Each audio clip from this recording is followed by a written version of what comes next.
Let's see if this thing works. I'm never used to doing this live. I think there's a 10-second delay. Double check. Yep, there is. Okay. Welcome in, everyone. I have to just let's see if this thing works. I have to figure this out and make sure I know how it works. So there's a 10-second delay for any of you guys that didn't know. I can change this, but then it changes the resolution abilities that I can have, so it makes it more grainier and blurry. So this is the third week of doing a live video. Welcome in. My name is Eric with SweetSpotDFS. And of course, I'm always looking for the optimal lineup. We did a preview video yesterday, and in the strategy video, what we're going to do is use everything that we learned in the preview video, apply it to this one. We'll look at the sweet spot ranks in this video. We'll also look at the marquee tee times, and then most of this video is going to, I forgot one piece. We'll look at the anchor buckets as well, and then we're going to be building lineups the entire video. Now, last week it was 3 hours and 20 minutes. I don't think it's going to be that long this week. But if you guys have questions for me when you want to build lineups and stuff like that, I should say this. If you have some lineup ideas, keep them towards the end of the video where we start building lineups, and give me like 2 golfers you want me to build lineups around. I'll use the bucket system to finish those lineups for you, and then we can just kind of theory craft the rest of the time. But before we get into all of that, well, first of all, there are timestamps. You can find those in the description. It won't be ready for the live version, but once this gets posted to YouTube, I'll have timestamps. Let's talk about giveaways. Now, I want to reward those that participate on the channel. So if you want an entry into this giveaway, I'm running a monthly giveaway as well as a weekly giveaway. You just have to be subscribed, comment in the comment section. That's how you get free entries. And I'm never used to doing this live. I'm trying to play my stream while I'm on just to make sure everything's good. Giveaways. $5 giveaway. Every week that I do these DFS shows, there is a $5 giveaway. If you want an entry into that, you just got to comment. And anyone that's commenting on these videos, you'll get a free entry that way. I'm also holding a monthly giveaway for this entire month. If you participate on any of my videos, you comment down below, you're subscribed to this channel, and we also reach the subscriber goal all the way over there to the left, I'm going to give away $50. If not, then I'm going to give away a t-shirt that looks just like this. Except for obviously this is a sweatshirt. Man, I am so rattled for whatever reason. Let's sharpen this up. Okay. So we have our weekly and our monthly giveaways that I'm doing. I'm also providing a prize picks giveaway. If you sign up using the promo code SweetSpot, put $20 in your account, I'm going to give you $20 back. There's a link in the description that'll get you straight there. It'll already populate the promo code SweetSpot for you, so you don't even have to do that. And PrizePicks will match your deposit up to $100. So that $20 turns into $40. And it won't really cost you anything except for that sign-up information as well as that initial deposit. Now, you can put up to $100 into it. You're still going to get $20 back from me, and you'll have $200 in your account as opposed to $100. So I think that's a pretty good trade-off. Again, if you're interested, there is a link in the description below. Go check it out. If you're in a state that allows it, of course. All right. Other things that I'm providing, let's go ahead and put the optimizer on the screen. I usually go with the cheat sheet. Optimizer's up. If you want access to this, all you have to do, again, be subscribed to the channel, comment down below, comment on this live video, email me at sweetspotdfs@gmail.com, and let me know that you're interested in the optimizer, and I'll send it to you. And of course, we'll be building lineups with this optimizer throughout this video or at the end of this video. I'm also providing a cheat sheet, which you see on the screen. Again, there's a link in the description below. If you want access to this, click that link. The only thing I suggest you to do, go to the file menu and make a copy. Once you make a copy, it's yours. You can also use the filters that I have on the spreadsheet. So anything that I go over in this video, because we'll be talking about the anchor buckets, we'll be talking about the golfers. This isn't the cheat sheet. This is my sheet. Here's the cheat sheet. It looks like a couple of you guys are in here already. That's wonderful. You can use the filters that I have on here. and we get to filter out the golfers, you know, based off the buckets and everything like that. So if you watch the preview video, you know exactly what I'm talking about. But again, this is available to you. This is free for everybody. So it doesn't even matter, you know, whether or not you're subscribed. I mean, I appreciate if you are. Whether or not you comment on this, this is free to the public. So go ahead, use it at your leisure. Those are all the giveaways. So let's go ahead and get into this thing. We're going to start with the SweetSpot ranks right away. Let me go to my sheet, zoom in for you guys. By the way, let me look at chat. Edward Gale, what's going on, man? Jeffrey Lawrence, Shot Like Harden, Joanne. Nice to see you guys here once again. Hopefully you have some golfers ready to build lineups around. That pod that I did with Byron was a lot of fun, Edward. I really enjoyed that. It's great, and Edward Byron's such a great guy. I love listening to his stuff. He's very entertaining, very informative. I enjoy a lot of what Byron does, and of course his thumbnails are second to none. I try to like make some good thumbnails myself, but he definitely takes the cake. Jeffrey, I'm ready as well.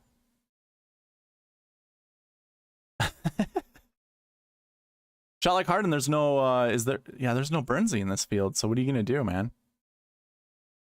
Oh, hi Joanne. Sorry you can't stay. It was nice seeing you visit. And I appreciate you dropping in just to say hi. Appreciate that very much. All right, let's go ahead and get in this. So let's talk about the SweetSpot or the SweetSpot score that provides the rankings. Every single week I go over this. Every single week the stats that I go into my model are exactly the same. We're looking at OWGR points, the grass that's included at this event. Now, it is worth mentioning because I said this in the preview video. The south course has POA greens. The north course has bent grass greens. All the golfers in the field will play the two courses at least once, and then a cut will happen, and then they play the south course 2 days after that. So your Saturday, or actually it's not Saturday, Sunday round. Also, everyone, I forgot to mention this in my preview. Hopefully you already know this, but lineup lock is Wednesday morning because they start Wednesday. So the tournament goes Wednesday, Thursday, Friday, Saturday. They're not going to try to compete with the NFL on Sunday, which is very smart, obviously. So remember that. You need to be building your lineups tonight, which I will also be doing. So keep that in mind. So when I talk about the weekend round, I really mean Friday, Saturday, not Saturday, Sunday, because that's where I was heading. These golfers will play the North Course and the South Course Wednesday, Thursday, and then Friday, Saturday's round will be at the South Course. I'm sure most of you guys already knew that, but in case you didn't, that's your reminder. I'm not using bent grass. That's where I'm getting at with this. I'm just looking at POA for grass 1. I'm not looking at anything for grass 2. Because it doesn't necessarily matter. 3 rounds are going to be at the South Course, which are your POA greens. So why even mention bent grass? I don't care to put that in here. I don't want to see a huge bump to certain guys. I just want to look at POA this week. We're also looking at tournament history. Of course, 2 golf courses means tournament history. I'm not putting course history in here. Most of the time, though, you know, the golfers that have good tournament history play the South Course the 3 rounds, and then they play the North Course the first round, or one of the rounds. I did mention that I thought this might be a Pro-Am. It isn't. I also thought they might be paired up in 2-sums. They aren't. They're paired up in 3-sums. I don't know why I thought that. I just thought maybe the extra course was the reason, but the actual reason is because the days are short. You can't have a 156-man field like we have this week and get 36 holes done in 2 days. So they split them up, makes play a little bit faster. They can get their rounds done. That's why there's a 2-course rotation. So I was a little confused in the beginning, but I mean, I should have remembered from last year. I kind of forgot it. I won't lie. But anyways, we're looking at tournament history, and then we're looking at bogey avoidance, birdie or better, and driving distance, which are all really, really, really good stats this week to look at.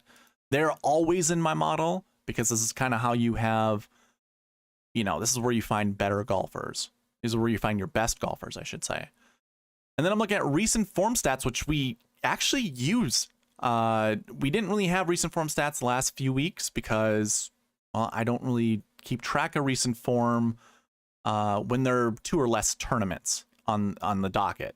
You know, I look the last 7 weeks, and as long as there's 3 or more, then we look at recent form, and we're finally at that mark because we had the American Express last week, the Sony Open the week before, and Tournament Champions, and of course we had that long holiday break.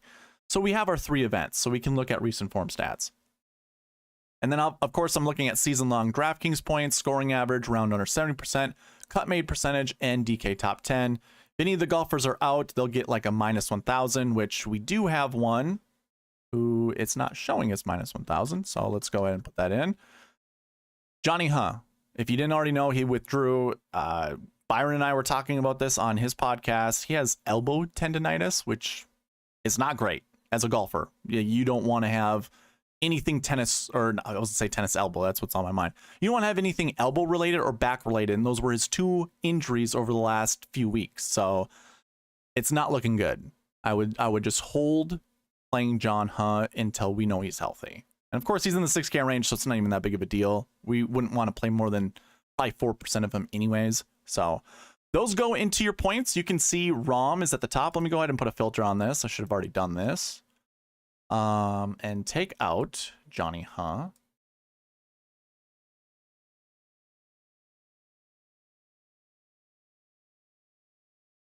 Okay.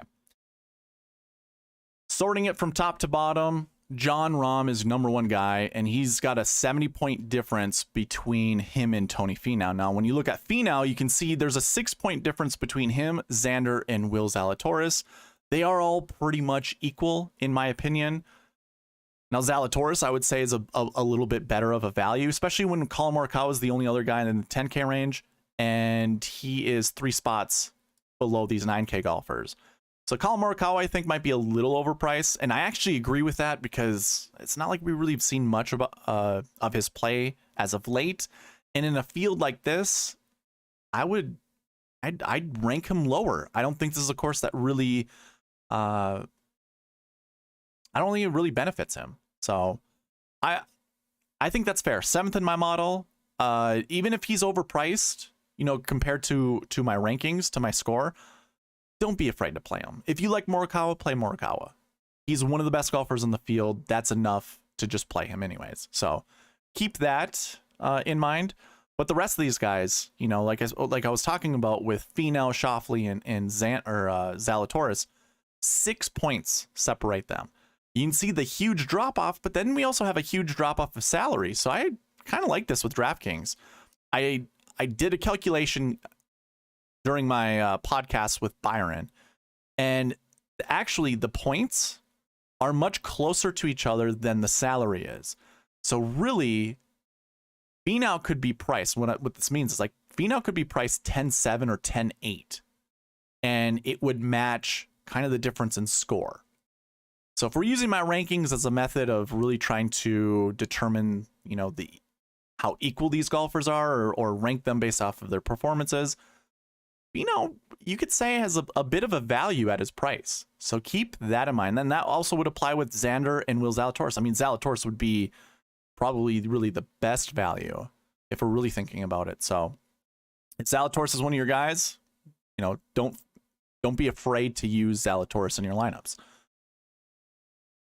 Now, the other thing I like to look at when it comes to rankings is just misprices. You know, like Thomas Dietrich is number 10 in my model, $7,600. I like Dietrich this week. I remember I just said I don't include Bentgrass stats. If I had, his Bentgrass stats are really, really good. So he would probably even move up a little bit further in my rankings. I still think you want to pump the brakes a little bit. He's $7,600. He's, you know, technically a rookie this year. He's 30 years old. He's played on the DP World Tour for a long period of time, the you know, European golf. So it's not like he's a true rookie, in my opinion. I wouldn't say that. It's not like he's a true freshman, as you would call it, like in college, where you're actually a freshman and you're playing as a freshman. Whereas, you know, if you were redshirted, you'd be a sophomore playing as a freshman. Just an analogy if some of you guys get that. But I like Dietrich this week. I also really like Will Gordon, $7,400. This is like it. My rankings are not subjective. Like the stats that I use, as well as the the brackets or the buckets that I put those scores in, because it is kind of a complex way that I score each of those stats. But it's not me trying to sell you on Will Gordon or Thomas Dietrich. My first look when I was building lineups, without even looking at any stats, were to include Thomas Dietrich as well as Will Gordon. So the fact that they pop in my model as well, it's going to be really hard for me not to play either of those two guys in my lineup at a considerable ownership percentage. So, I mean, I say that, but I'll probably cap it around 16 to 18%. Like, I'm not going to put a bunch of ownership on those guys. So keep that in mind. I might be overly excited about them, but I'll cap my exposures to them because personally, I don't want, to like pigeonhole myself, really. Other than that, I'm not going to talk about the rest of the values. You can kind of see that. Again, this is available to you using the cheat sheet. Again, once you visit that, there's a link in the description. Once you visit the site, make a copy. Go to the file menu, make a copy. That way you can use the filters. You can see what the rankings are. You can look at the scores. You can even add your own piece of information once you make a copy of it. So if you want to give some boost to some of these other golfers, by all means do so. Like I said, it is my way to rank these golfers. If you have another way, then obviously add your piece to it as well. So those are your SweetSpot ranks and scores.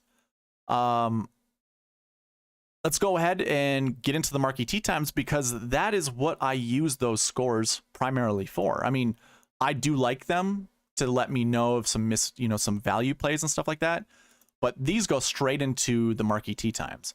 So again, you can follow along with me on the cheat sheet, and basically, if you want to do how I do this, you can, whatever method you want to use. I like to highlight all three golfers in a group, kind of the way that I'm doing it on screen. I'm just holding the control button and then left clicking while I click and drag for the three golfers that are in a group. You can see Jon Rahm, Tony Finau, and Justin Thomas are in the same group. I think it's going to be hard pressed not to think one of these guys is going to be in the optimal lineup or the GPP winning lineup. The three golfers are arguably your best golfers in the field. So the thumbnail has Jon Rahm 3 times on there. I think he's going to win this week. I think he's going to three-peat. I think this is a year of Rahm. I think Rahm dominates this year. You could kind of see it. Like, if you watch the American Express, even if you watch the Tournament of Champions, the one thing that I took away from that I remember is this guy wants it.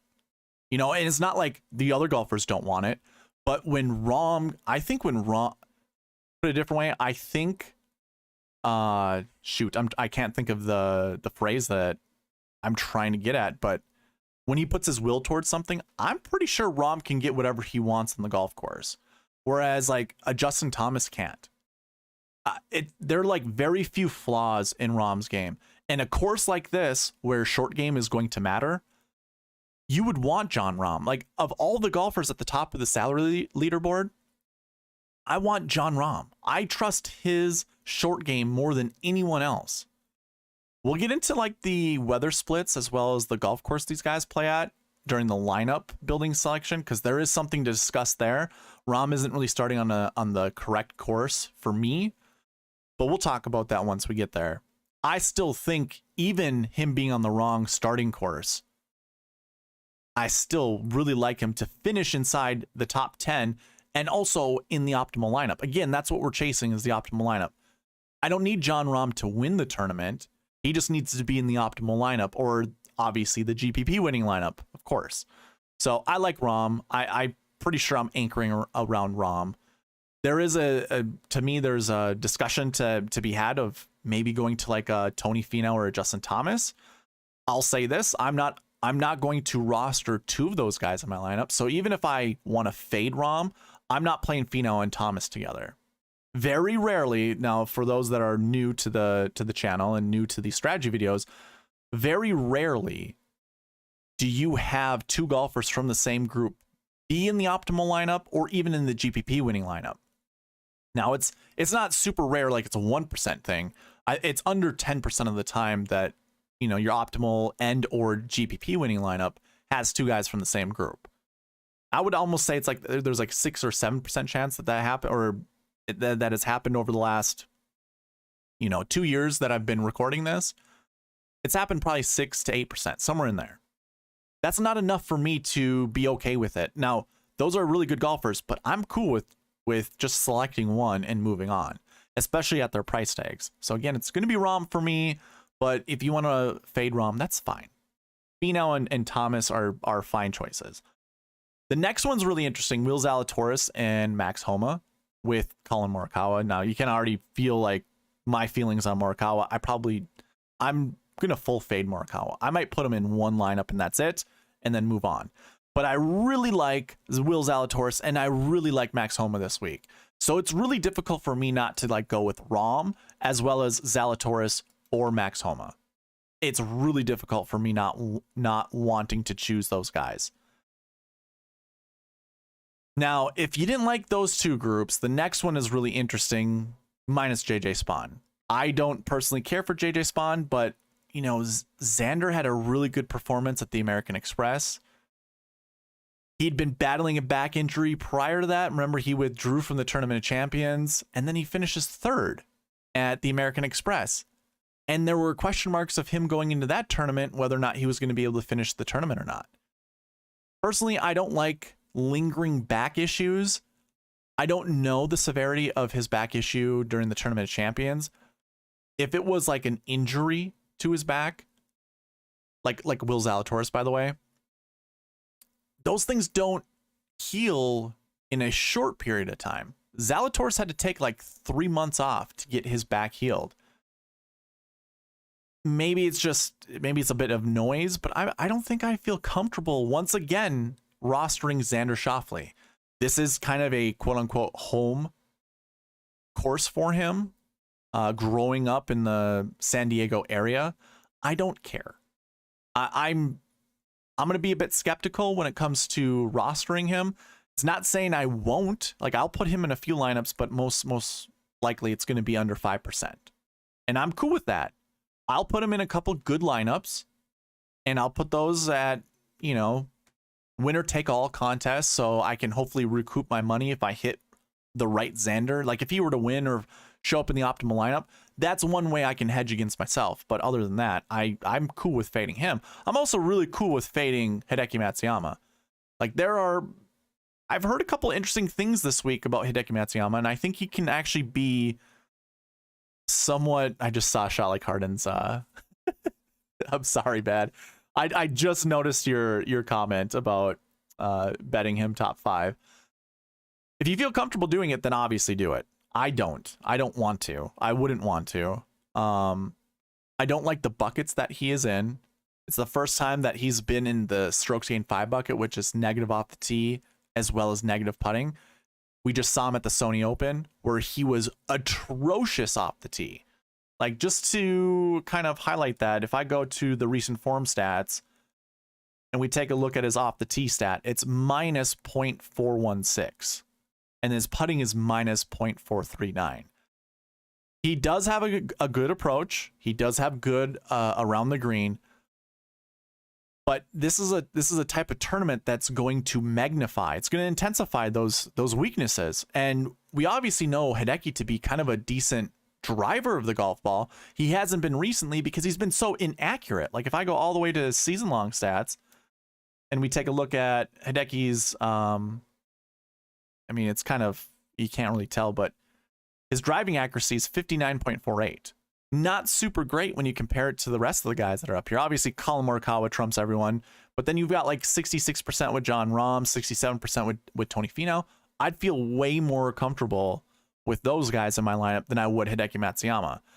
I think, if you remember some of the videos that have been posted about Hideki, he's chasing distance. And there's going to be a bit of a struggle when you do that, trying to find, you know, a straighter ball flight when you are chasing distance. I don't think he's quite there yet. It probably will help him in the, you know, somewhere down the road. By the way, driving distance 297. That's, if you're chasing distance, that's not super great. So I'm pumping the brakes on Hideki. Sorry, Shot Like Harden. I can't play Hideki Matsuyama. JJ Spawn too.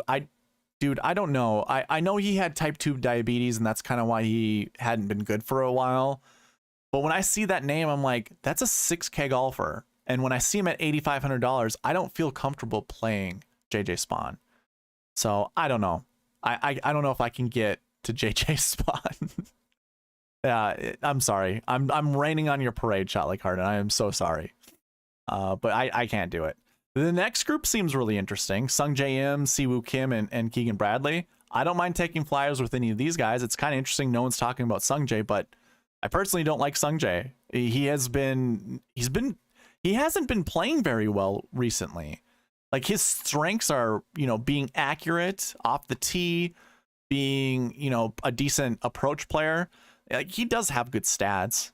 Driving distance 301, driving accuracy 66%. That is good. Season long stats, I mean, he's a strokes gained 1 golfer, meaning all of his stats are positive. So yeah, it looks good. What was he doing recently? Negative on approach.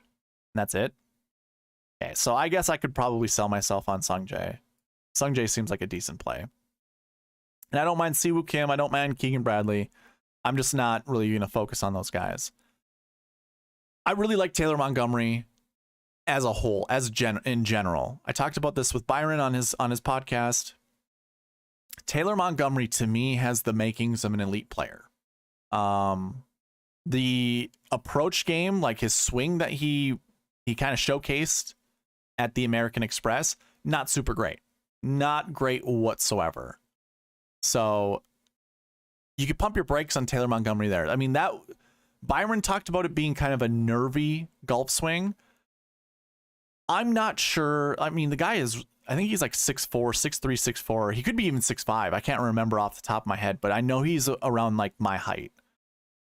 I have issues with clubs. I need my clubs lengthened so I can have a flatter golf swing. He has an extremely steep swing. I also have an extremely steep swing. I'm a really good driver of the golf ball. He's a good driver of the golf ball. He's a really good putter. I'm an okay putter. Like, putting used to be one of my strengths, but not recently. But my irons are just terrible. His irons, I can't say are super great. Now, over the last 3 weeks, he still is gaining on approach, so that's still good. Maybe he just had a couple bad swings. I'm sorry, that was last week. Yeah, so now that I guess when we look at his recent form stats when it comes to approach, minus 0.5 is not great.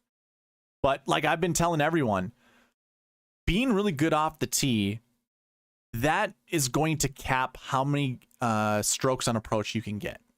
You could be a negative approach player and still hit it inside somebody who is positive on approach. Like, those are things you, I was mentioning this with Byron. Let's see if I can actually pull it up.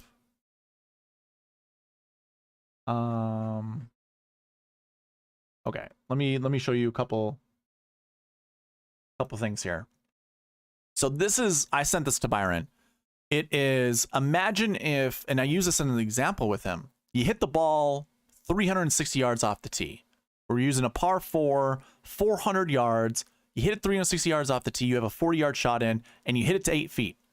You'd be gaining 1.8 strokes on approach. Now, if we were to compare that to, say, is this the JT one? Yeah, so this is what I was using as a JT. You hit it to, say you hit it 300 yards off the tee and you have a 100-yard shot into the green and you leave it 10 feet behind. You're gaining 2.75. Now, that's a 0.5 stroke difference. Not super huge, honestly. It isn't very big. If I actually set it to 10 feet, I think I also have that in here as one of our messages. This is where I would set it to 10 feet. So if my example was Bryson and JT, if Bryson just cranks his driver down and ends in the same spot JT did, you know, when JT hits at 60 yards behind him, over a full 18 holes, you'd be negative on approach if that was the case. Now, that's not what's happening with Taylor Montgomery. Like, distance is king, and that is exactly what you want to use. He's going to have shorter irons into the green just naturally, and I think that's something that you need to be looking at when doing your analysis.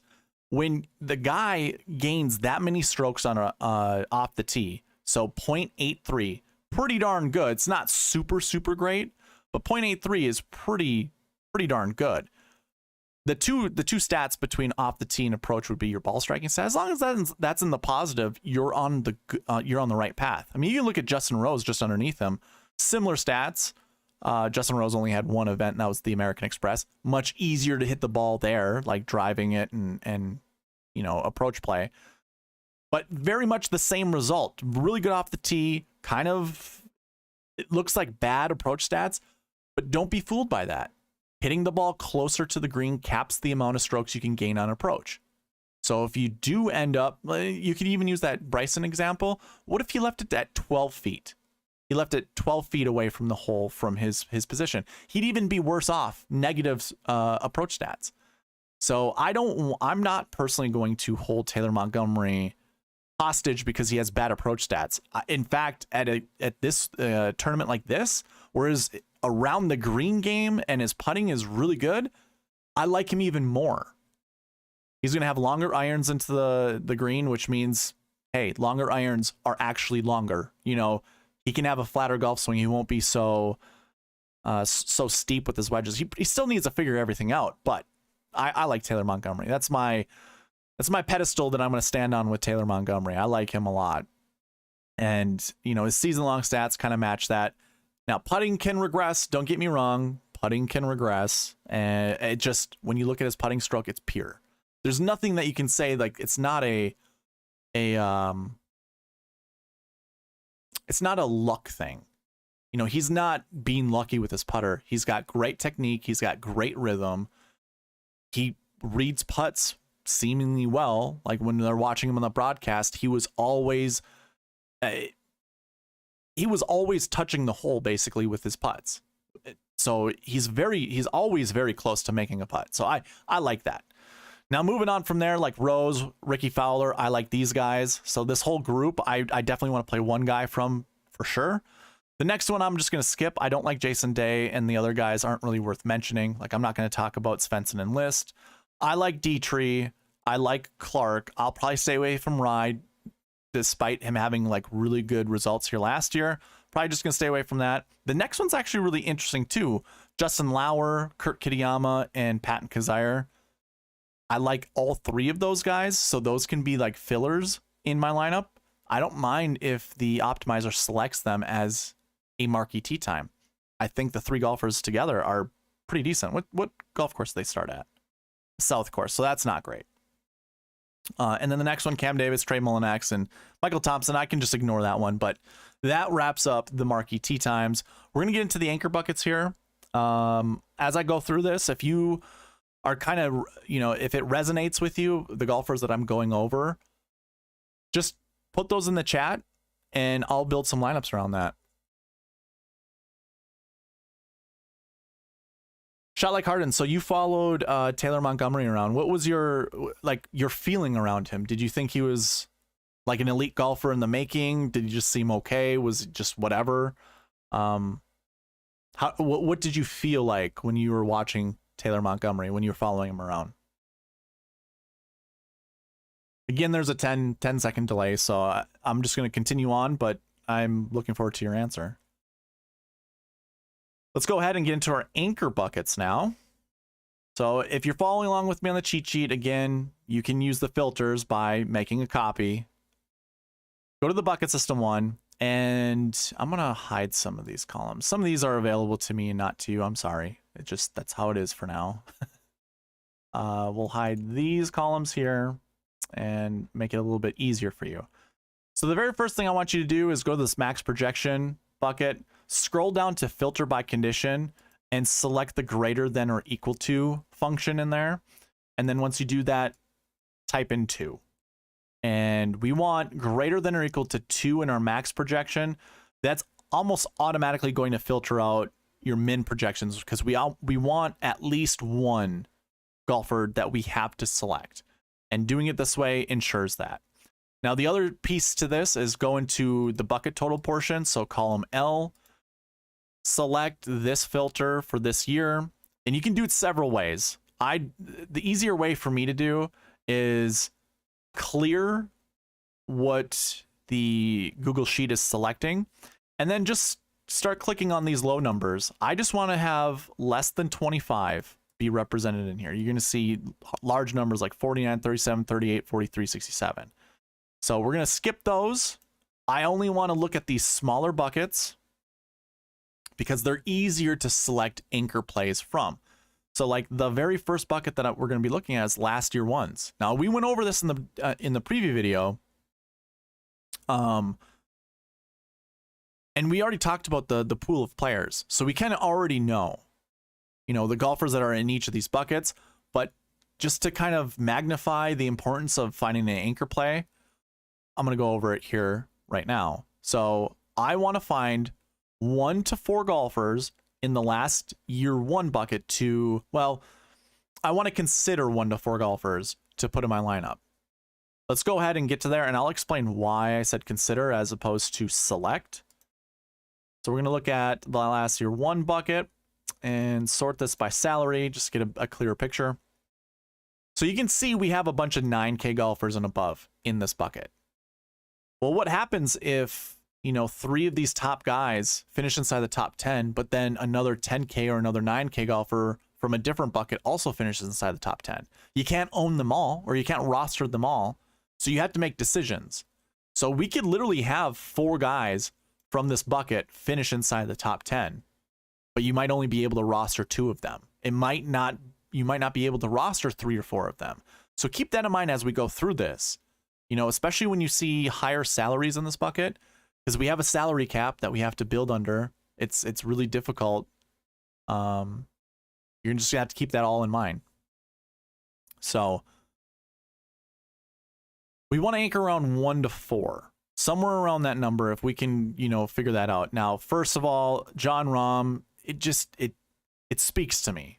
I want Jon Rahm in my lineup. And when I see like you can drop right down to the 9K range after selecting Rahm, doesn't leave you with a lot of salary, but I absolutely love it because I really like Rahm lineups that go with Taylor Montgomery. I also like Rahm lineups that go with any of these 9K golfers, honestly. I really like Rahm this week. Now, if you don't, if you think that price tag is a little too much, hey, I'm not gonna disagree with you on that. If he finishes outside of 5th place and one of the other 10K golfers finishes above him, you won't want to play Rahm. You might be able to win a decent amount of money, and you could actually pull off a GPP winner as long as you have the other 5 golfers inside the top 10 as well, without the winner or without one of those 10K golfers. But that other 10K golfer that finishes better than him will most likely have better, or will have more DraftKings points. And with that being said, you're also going to save more money, meaning you can select more of these 9K golfers from this bucket. So if there was ever like if I was going to disagree with myself, be like, well, don't go with Rahm because now you have access to maybe 2 of these guys. Maybe you want to start right here with 2 of these guys and maybe pull in a Taylor Pendrith. Maybe you pull in a Justin Rose. Maybe you do something like that. So that is one way to think about, you know, building lineups. I just, it's hard for me. I've fallen in love with this. You guys are going to have to somehow break me off of that. So do your best, but Jon Rahm and Taylor Montgomery for me are really easy golfers for me to anchor around. Let me check up with chat here.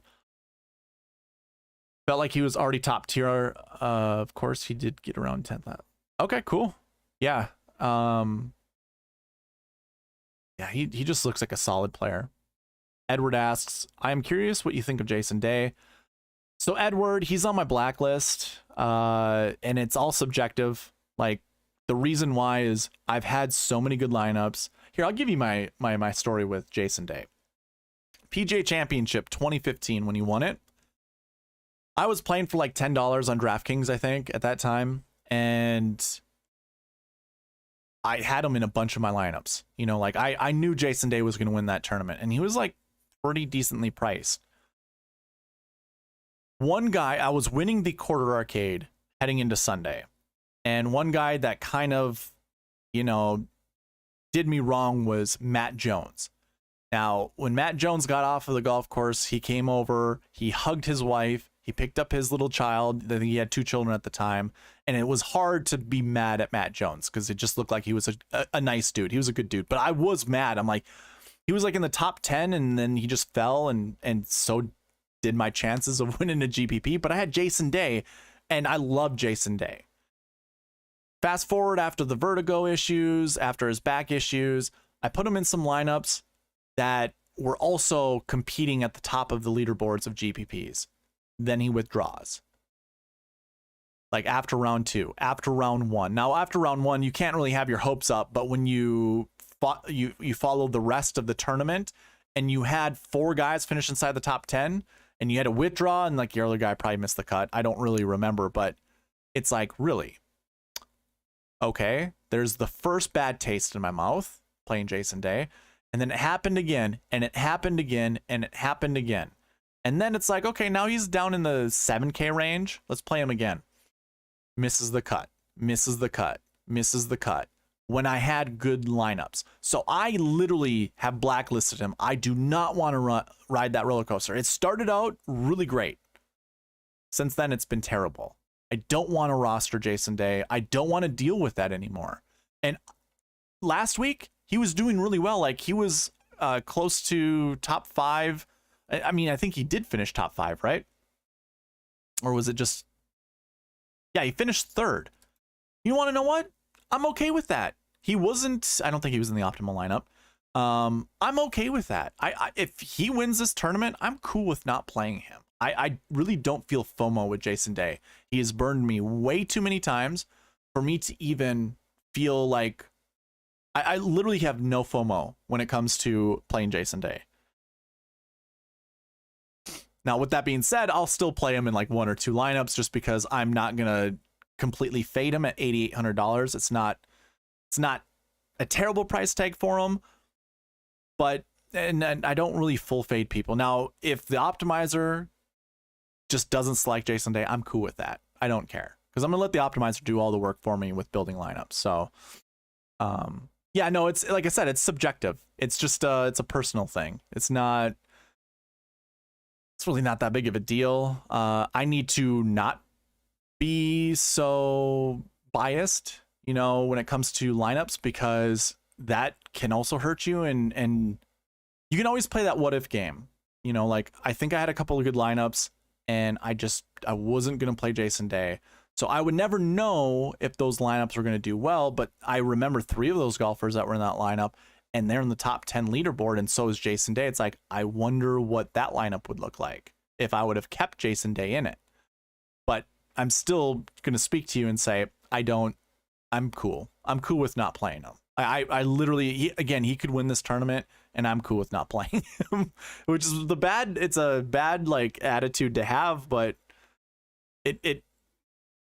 I will be able to sleep just fine Sunday or Saturday night if he wins this tournament. I'll sleep just fine and be like, well, he's not going to do it again. And then if he proves me wrong again, guess what? I'll jump on the roller coaster again, and I guarantee you I'll fall straight off that roller coaster at the highest peak, just like he always does to me. So I know you've done this enough. Especially with golfers like him, you know it enough not to really, you know, it is what it is. Yeah, shot like Harden. I know, man. I know. Okay, so again, we want 1 to 4 of these guys. Pick your poison. I'm gonna drink the whole chug of poison with Jon Rahm. I'm just gonna do it. I don't care. I'll eat up all the ownership. I'll eat up this massive salary. I want to see Jon Rahm. And to speak about this Day thing, if I don't roster Jon Rahm and he wins this week, I will actually feel, you know, miserable. Not so much miserable, but I probably won't sleep that great because I know there is greatness. Like he's at the cusp of you really separating himself. And I'm just gonna ride. I'll ride that roller coaster. I have no issue with that. So that's what I'm going to do with Jon Rahm this week. Now let's go ahead and move to the next one. So we're looking at last week ones, and we have somewhere between 1 to 3 that we want to select from. We'll see if the salaries in this range kind of allow us to do that.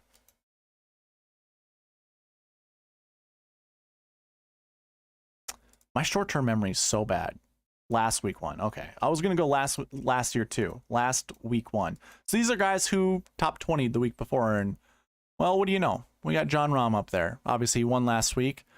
Now, I was talking about this with Byron during our podcast. I used to do these combinations where you would look at, you know, like a last year top 20 at this event with the last week top 20.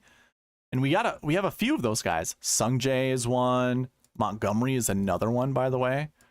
Jason Day. So obviously we were just talking about Jason Day. This is a good combination. Like when I used to track this used to be one of those combinations that you would select. Another one would be a top 20 and a did not play from last week. Okay, so it's a top 20 from last year with a did not play. That's another good combo that you want to select. And then one other one would be not playing last year and not playing last week. And actually there's one more. Not playing last year at this event and top 20 last week. So those four combinations were usually the best combinations to select from. So they all kind of coincide with each other. Top 20s and did not plays, essentially. Those are kind of your best ones to put together. So we have four of those guys.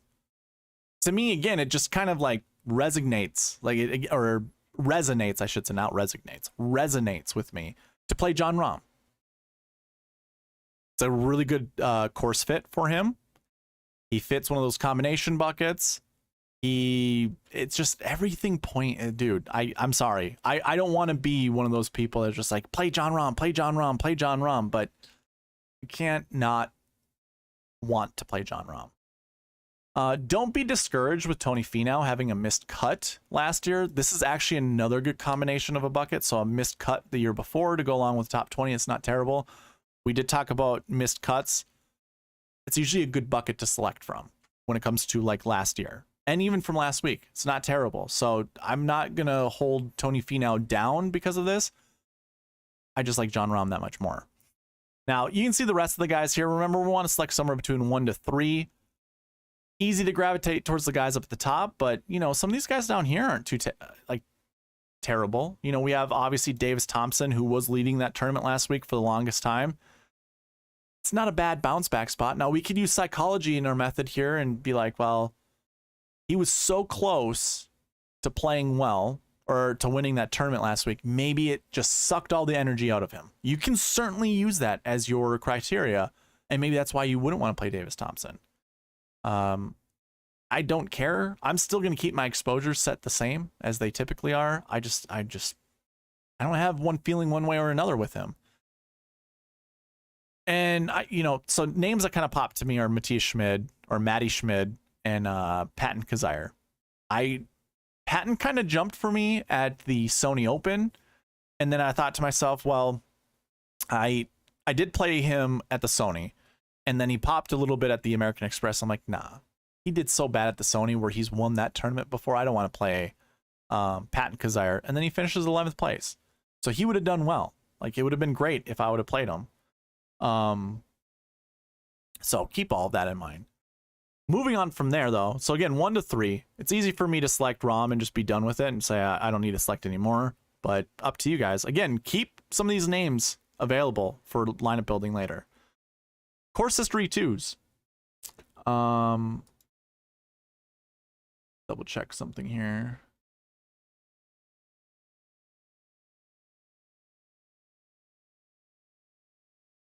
Okay. So course history 2s. These are your golfers that have that 20 to 40 range. We want 1 to 3 of those guys. Now 20 to 40 is, a mix of top 20s to go with, like, middle of the pack finishes, as well as even some missed cuts. It's just their average finishing position at this tournament, should say tournament history, is between that 20 and 40 range, which is still good. It's really good. We have 15 golfers in that bucket. So we want somewhere between 1 to 3. I imagine I think Jon Rahm's actually in the bucket above that, which is hard to believe because he's played this event a bunch of times. But when it comes to course history 2s, now we look at some of these other guys. So we have Colin Morikawa, Will Zalatoris, which, again, like I said, during the last year 1 bucket, I really like Zalatoris. Here's your way to get to Justin Thomas. Same goes with Sung J M. Sung J M's been in each of the buckets that we've just recently talked about. So there's a good reason to play Sung J M. And maybe we should. Maybe we should. Jason Day is there. Again, I don't really care. I will probably not play Sahith Theegala this week. I don't like the... I mean, I guess let's double check. Is he really bad off the tee with accuracy? He sure is. He sure is. Look at that. 54%. That's not good enough for me. When he's that erratic off the tee, I'm not digging it. I don't feel comfortable playing him. Maverick McNeely, also very erratic off the tee. Now, he is a California boy. So we're talking about the other guy right underneath Theegala. This is kind of like a home type of course for him. He plays really well on POA.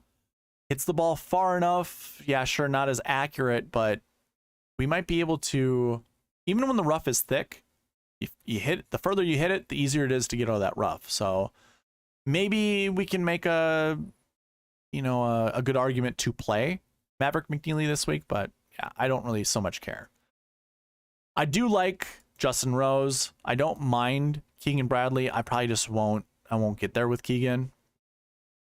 I do like Rose. Again, Will Gordon. Now, this is the first time Will Gordon pops up, but I want to play Will Gordon this week. I think this is a good course for him, and he gets to start the North course, which, again, we'll talk about. I like that. And I don't really want to talk about the rest of the guys because I don't really so much care for them. But anyways, this is your Course History 2 bucket. You want somewhere between 1 to 3.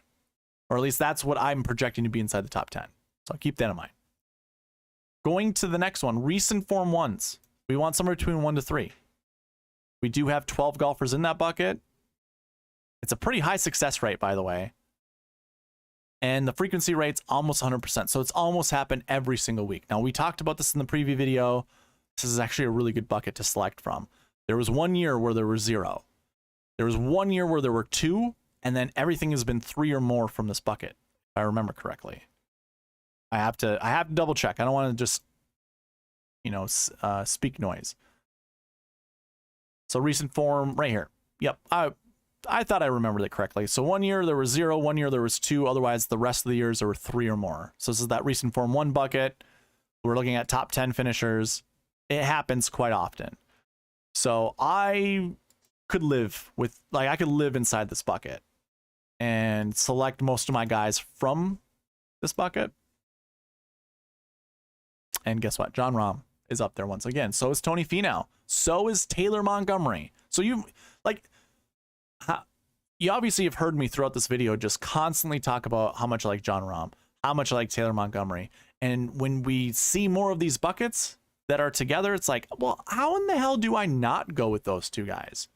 I'm sure a lot of other people are going to as well. You obviously know I don't care about ownership that much. So I don't mind that. If I was to actually pivot, I don't mind pivoting to Finau or Morikawa. They fit the buckets. That's what I care about is the buckets. I don't care about ownership. So these aren't bad pivots. They also allow you to build different lineups.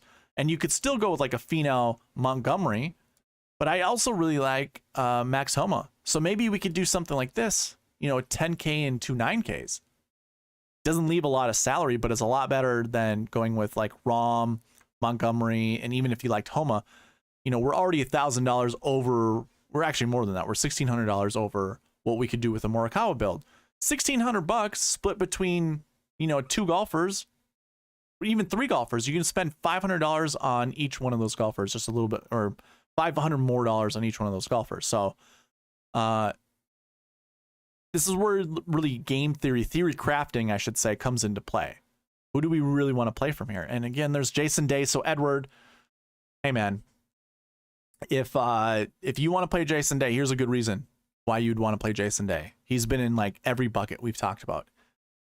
He, as well as, who else was the other guy? Was it Montgomery? No, it wasn't. So I mean, Jason Day's been in every single bucket we've talked about. Course History 2, recent form 1, last year 1, last week 1.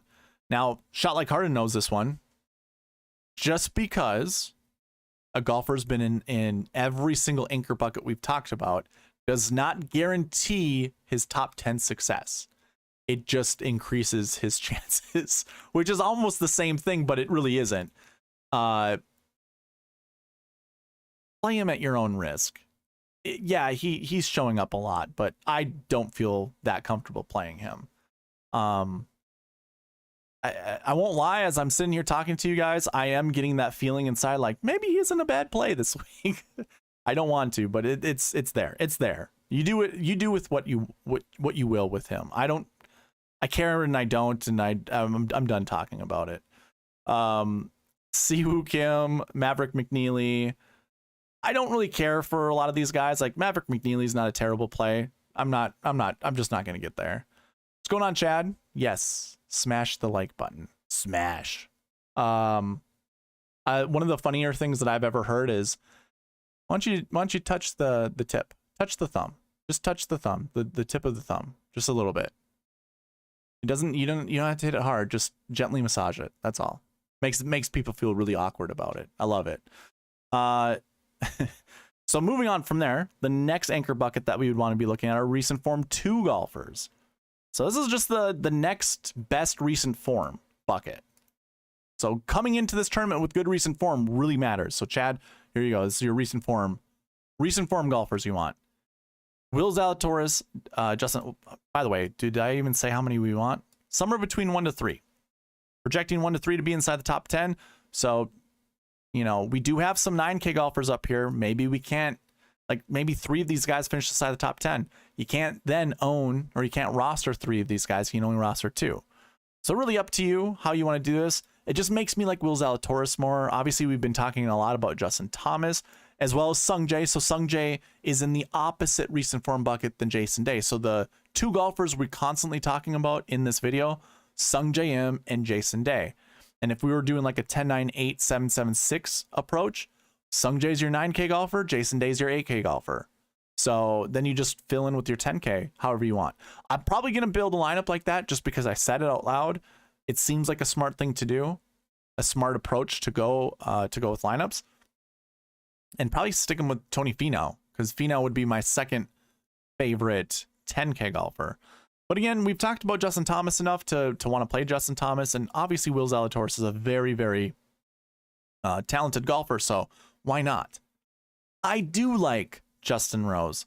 I do like Thomas Dietrich. I don't mind playing Thompson or Stallings. I really like Brendan Steele. If you watch the preview video, you know, he popped in a lot of the buckets we were talking about where you wanted 1 or 2 or maybe even 3. And so like this is the first time him showing up in the anchor buckets, but guess what?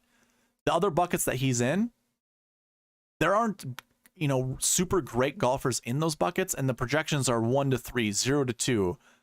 And he's like the top guy in a lot of those other buckets. Again, go watch the preview video if you want to see that for your own, you know, for your own evidence. But Brendan Steele, to me, I don't think he's really being talked up. He's also starting on the golf course that we want. I want golfers that start on the North Course. Again, we'll get more into that before we build lineups. But yeah, I really like that. And then if you want to just fill in your lineups with some of these guys, not a terrible play. Like it really isn't that big of a. I wouldn't have an issue with that. This is where you're going to find your leverage. You know, I don't like to talk about ownership, but who else is going to be on these guys, especially at Torrey? Kind of sneaky like Danny Lee. If I'm being honest with you, a sneaky like Danny Lee this week. So 1 to 3 is what you want to select from these, from this bucket. We had 19 golfers in the bucket, so I think it's pretty easy to select one of those guys. Again, I'm going to use the optimizer to build lineups for me, and it's going to select guys that way kind of naturally. But yeah, you do with that how you want. We're not going to talk about 10Ks or 9Ks because it's pretty self-evident. Playing a 10 and a 9K this week, pretty smart move. You know, definitely a 10K. Much more confidence with the 10K bucket of at least one of those guys finishing inside the top 10, if not 2 or even 3, because the projection is 1 to 3. Same as with the 9K, 1 to 3. I probably don't have it as much confidence, but now that you think about it, you got Zalatoris, Sung Jae, JT, Montgomery. So yeah, I guess maybe it's probably equal. So yeah, going with a 10K and a 9K, I think you're already setting yourself up for success. And we're not going to talk about the golfers there, but going to the next one, strokes gained 1. These are all stats positive. And we're looking at somewhere between 2 to 4 that we're projecting inside the top 10. We'll see what the price tag says to see if we can actually fit up to 4 golfers in our lineup. I bet you we can't, because these are going to be all your best golfers.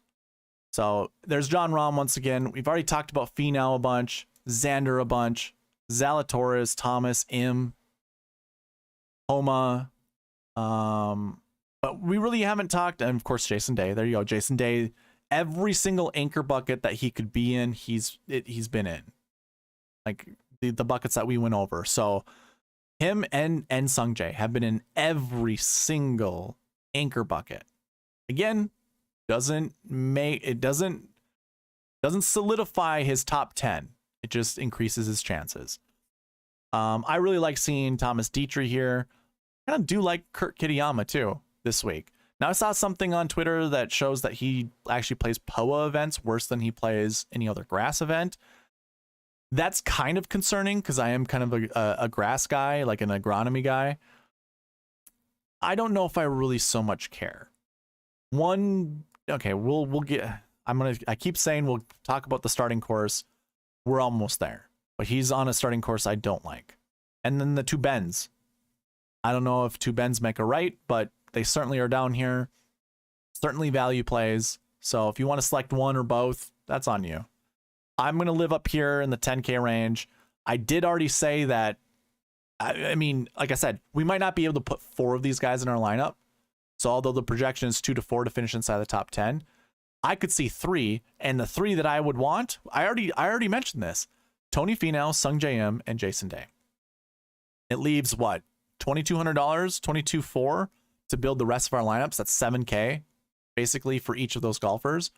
I'll probably choose a high 7, a mid 7, and then a high 6, and that will probably round up my lineup. I think that's a really good starting spot, and I think that's where we're going to start our lineups, because that is the next portion we're going to get into.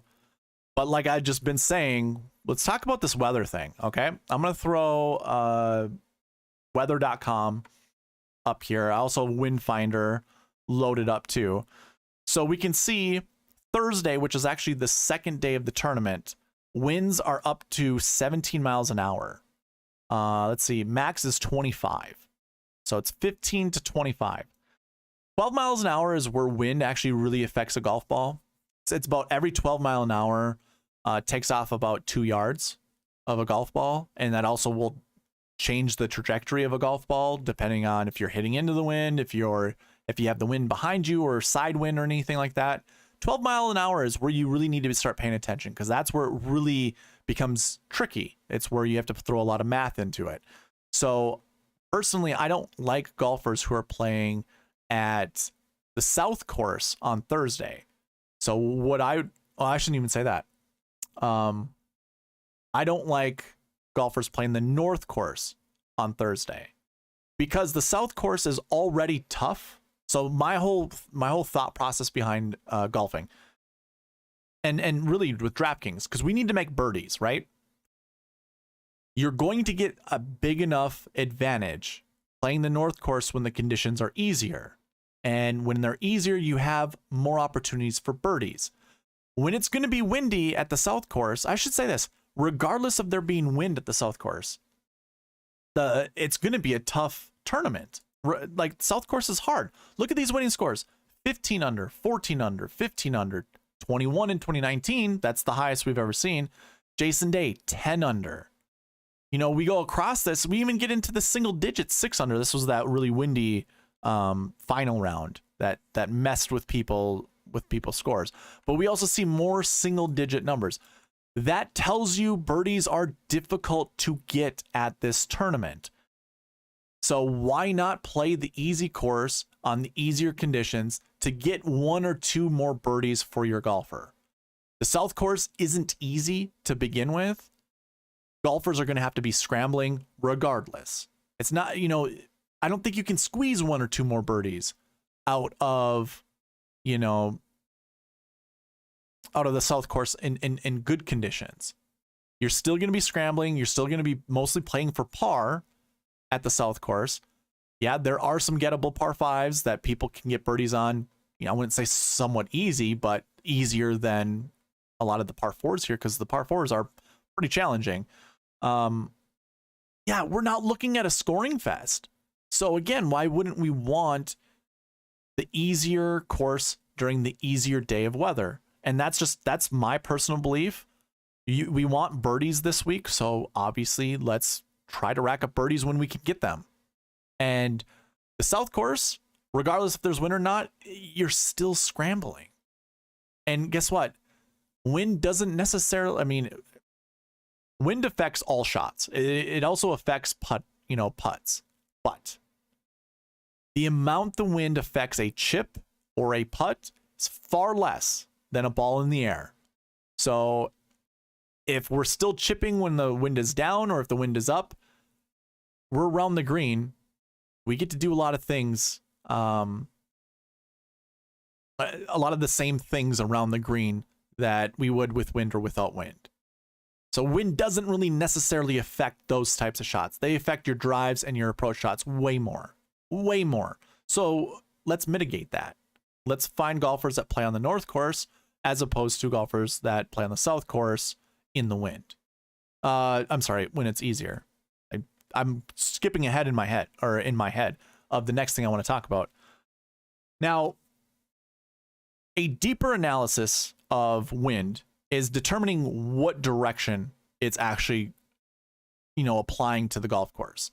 And we could actually make an argument that the wind direction during Thursday's round of golf is actually an optimal wind condition for golfers on the course. And this applies to both courses. I can't zoom in any further than this. I'm trying right now. It's not allowing me to. Yeah, I can zoom out. I can't zoom in any further than here. The North Course is right up here. You just cut this in half right here, and everything up here is the North Course. Obviously, that makes sense, right? And the South Course is right down here. The wind is coming from the east, going east to west. That doesn't really affect many of the holes out here. Like, I should say this. It doesn't really affect into the wind or being downwind. A lot of this is side wind stuff, which is really hard to calculate. But when it comes to advantages of bombers or anything like that, there isn't much of an advantage with the into the wind versus downwind type of stuff. But more technical, calculated golfers, it'll actually, no one gets an advantage in the wind. I was just about to say they'll be more advantageous at this golf course because they can think their way through it. But wind still, like, you can't predict a gust, happening in your backswing or when the ball is in the air. You can't predict that. The best you can do is just play around it and deal with the consequence that comes after you hitting the golf ball, which is your around the green stats. I would much rather focus on guys that are good at scrambling or good around the green. And you're not going to see that in numbers, by the way. Like, we've already talked about this with strokes gained around the green.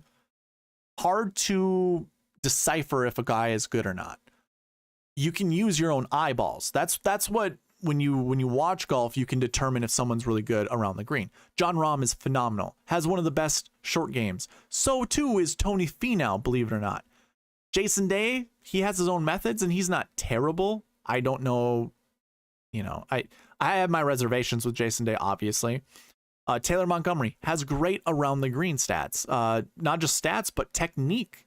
Like, if you use your eyeballs on some of these short game guys, that's what you want. Like, and most of these guys are really good as it is. So me saying that kind of is a bit empty, where it's not like, I can't tell you every golfer in the field and how good they are when it comes to their around the green stats. But I guess if I wanted to look at season long stats and see who our best around the green players are, we're going to get a lot of these bad ball strikers, essentially. So you're going to see a lot of bad approach stats that go along with good around the green. They just have more opportunities because they're obviously hitting the ball worse. But some guys that pop up, Justin Thomas, Xander Schauffele. Now, Justin Thomas, great around the green. So too is Xander Schauffele. So too is Matsuyama. I have no issues. We already know with the eyeball test that they're good around the green, but their stats also kind of prove that out. I couldn't tell you any of these guys up here if they're good around the green. And I don't think you should go strictly by numbers to say that they're good around the green. They could have one really good chip that helped them out. Like, I really like Thomas Dietrich, so seeing this makes me feel, you know, all warm and fuzzy inside. But to be honest, I don't know enough about Thomas Dietrich's short game to even give you a proper analysis of how good he is around the green. I already know, like, Taylor Montgomery is really good. Ricky, it's kind of interesting to see Ricky Fowler up there. As you can see, I'm kind of skipping all the low price guys because, again, they're low quality golfers. They're going to have way more opportunities around the green than a lot of these other golfers. Jason Day, like we already talked about him. It's good to see Sung Jae Im up here. I guess what we really want to do is kind of find the high price guys that don't have good around the green stats, like Colin Morikawa. Like, that's kind of interesting. Now, this could be him being aggressive and going after pins and putting himself into, like, short-sighted, you know, whatever. That might be a thing. I don't quite like seeing Maverick McNeely with these negative around the green stats, especially if he has negative approach stats. But the rest of these guys up here, I guess you don't really have to worry about. They all have positive around the green stats, and I would actually kind of advocate that each one of these guys has a pretty good short game. So I'm not too worried about it. Will Zalatoris I could also put up there because his is barely positive. So too is John Rahm's. It's just, you know, tee to green or just strokes gained total. It's,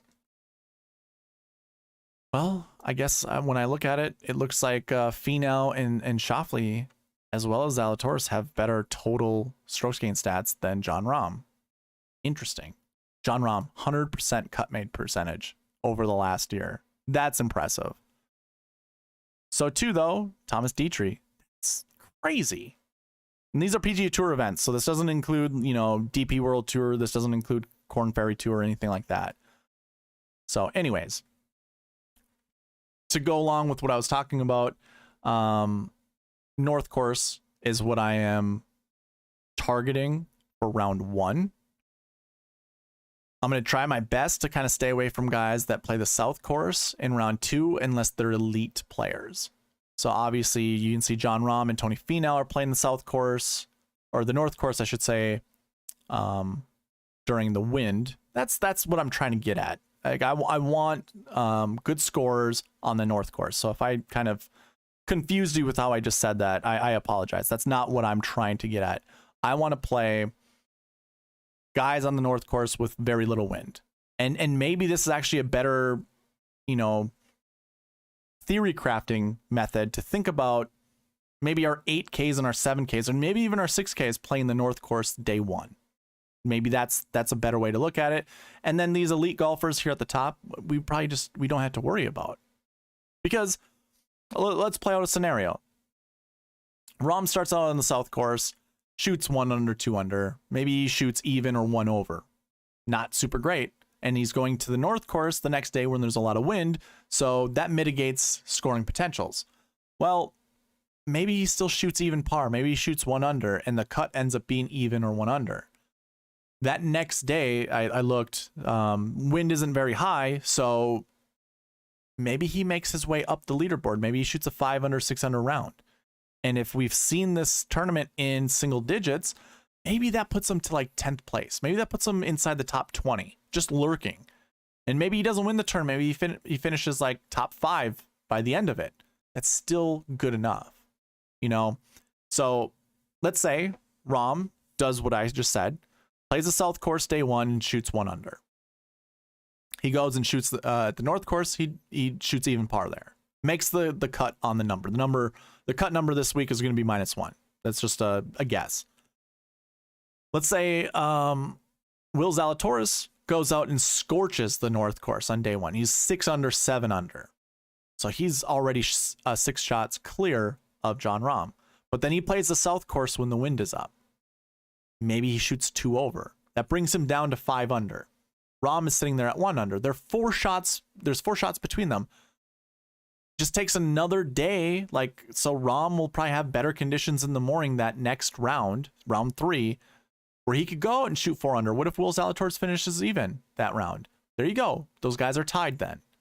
Those things can happen at this event because of how hard the South course is.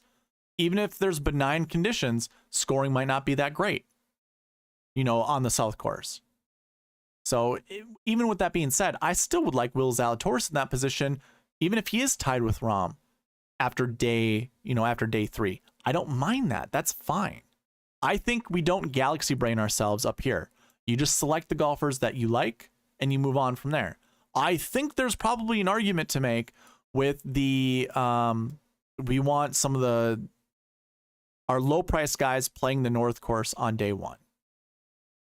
Think there is an argument to be made there. I still could see the same thing that I just described with Will Zalatoris. If one of these guys goes out, like Patton Kizzire goes out, no, sorry, not him. Let's just say like Justin Sugg goes out and shoots 6 under at the North course. I could see him shooting 6 over at the South course the next day.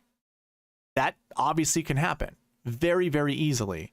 But when you're looking at the optimal lineup, you're going to want to be as perfect as possible. And if a guy goes out the first day, shoots 6 under, next day he shoots even par, 1 under or whatever, leads the tournament, kind of like what Davis Thompson did at the American Express. He goes out, makes 3 eagles on day 1, makes 2 or 3 eagles on day 2, makes 1 eagle on day 3.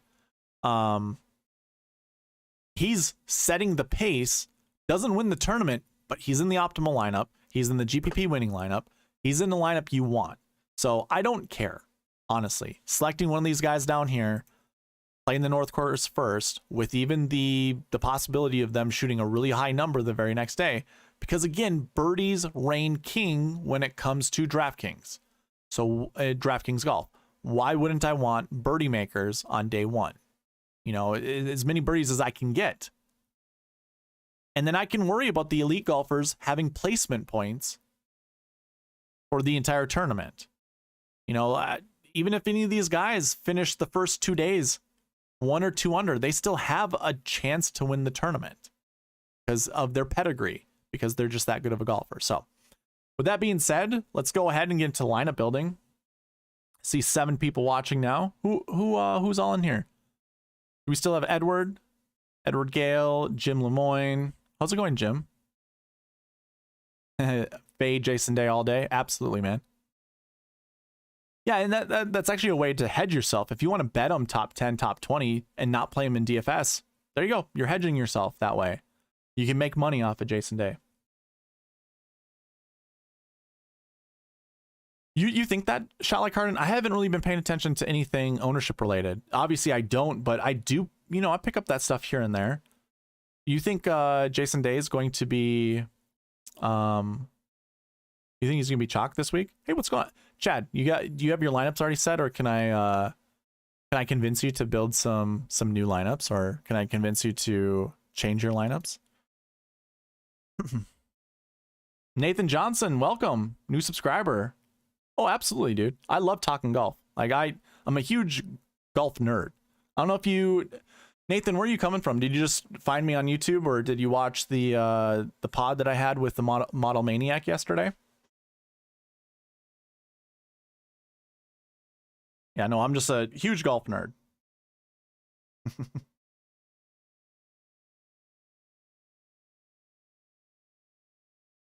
Okay. So I'm gonna start building some lineups. If you guys want to put some duos together, or even trios, or even a core 4, let me know. I will build some lineups using the bucket system. I do have some very strict conditionals in here, and I'm cool with them. I went over a lot of these with the anchor buckets.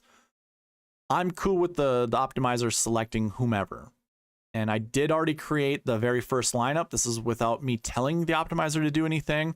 The very first lineup that it selected started with Tony Finau. Oh, cool. Yeah.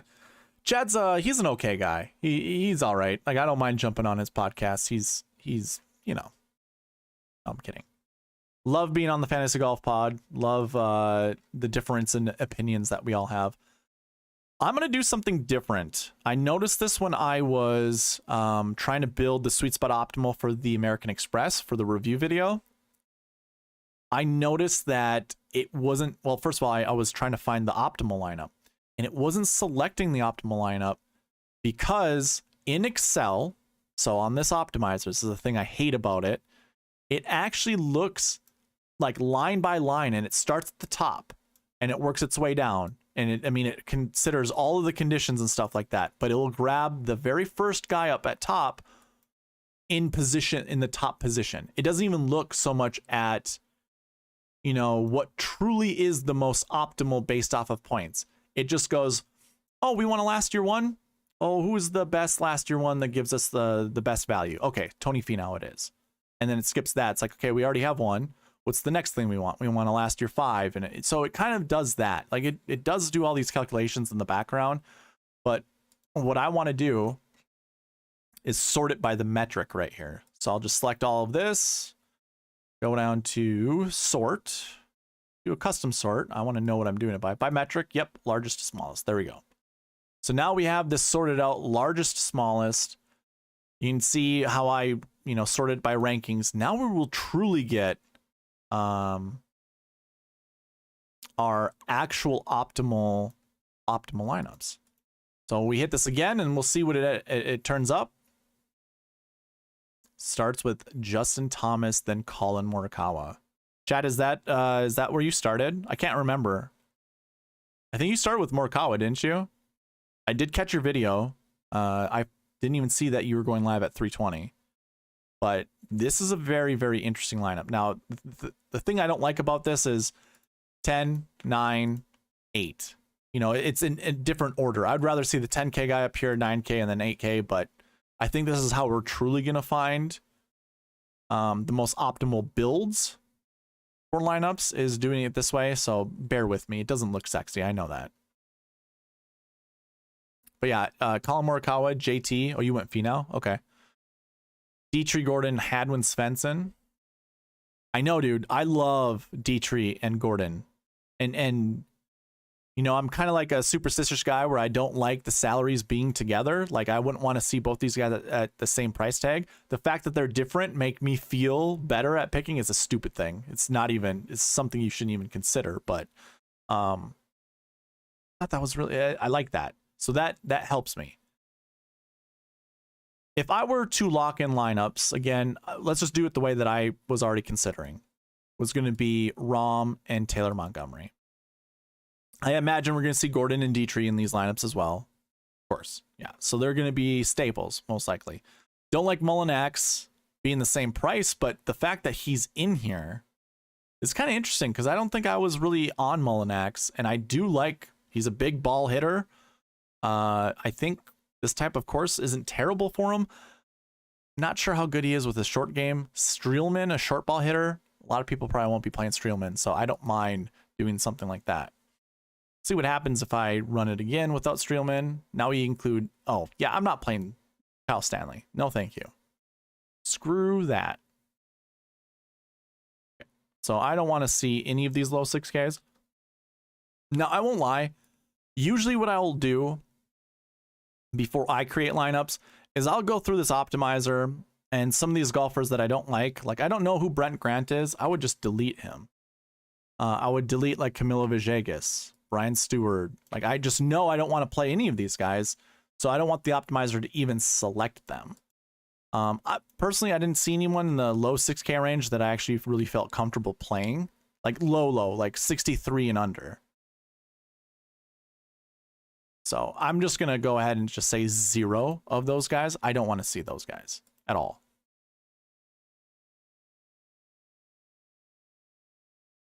So I kind of knew Doc Redman would be here. So now we see a bunch of Trey Mullinax. I don't want Trey Mullinax in my lineup. And now it's going to be difficult to find him. Okay, wait. We can just use his points. 88.48.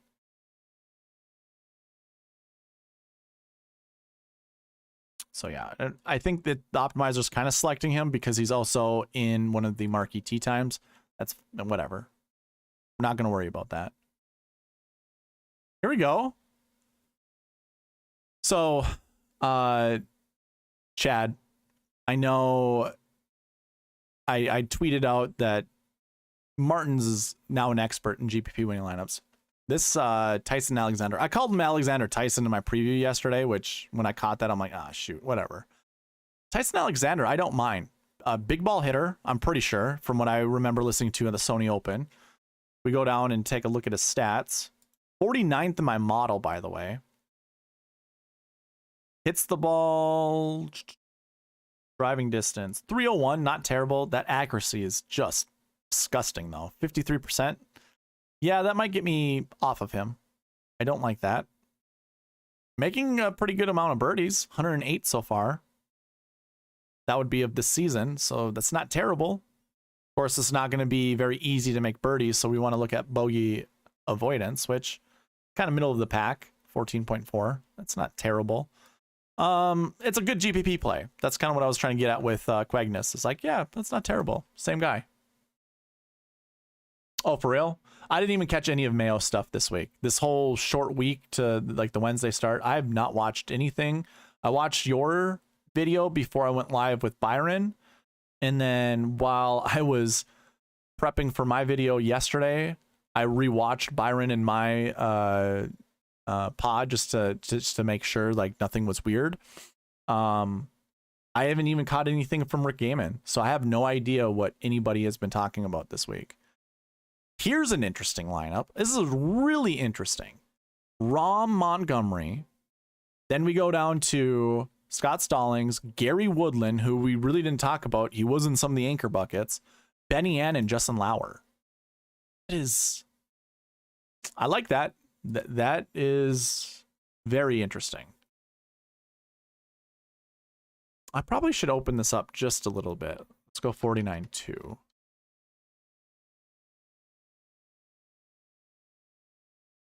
I mean, sure. I'm not gonna. It was fun listening to the cash game argument. I wish I could have been a part of that. Entertainment. It's like what Byron and I were talking about last night. You know, there are so many information people out there that what this industry and realm really needs is more entertainment. Shot like Harden. I agree, dude. When I saw Woodland there, I'm like, a little bit of me is like, hey, I don't mind this. Because like he's a scrambler. He grinds a lot out on the golf course. I like seeing something like this. Gordon Stallings, Ben Taylor, and Henrik Norlander. I don't think anyone gets to this lineup. I'm gonna save this one.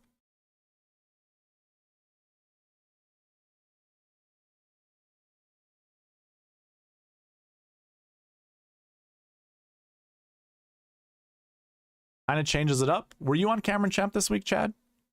I know Byron was. It's actually another good lineup. Another good, I mean, I don't really like seeing Scott Stallings this much.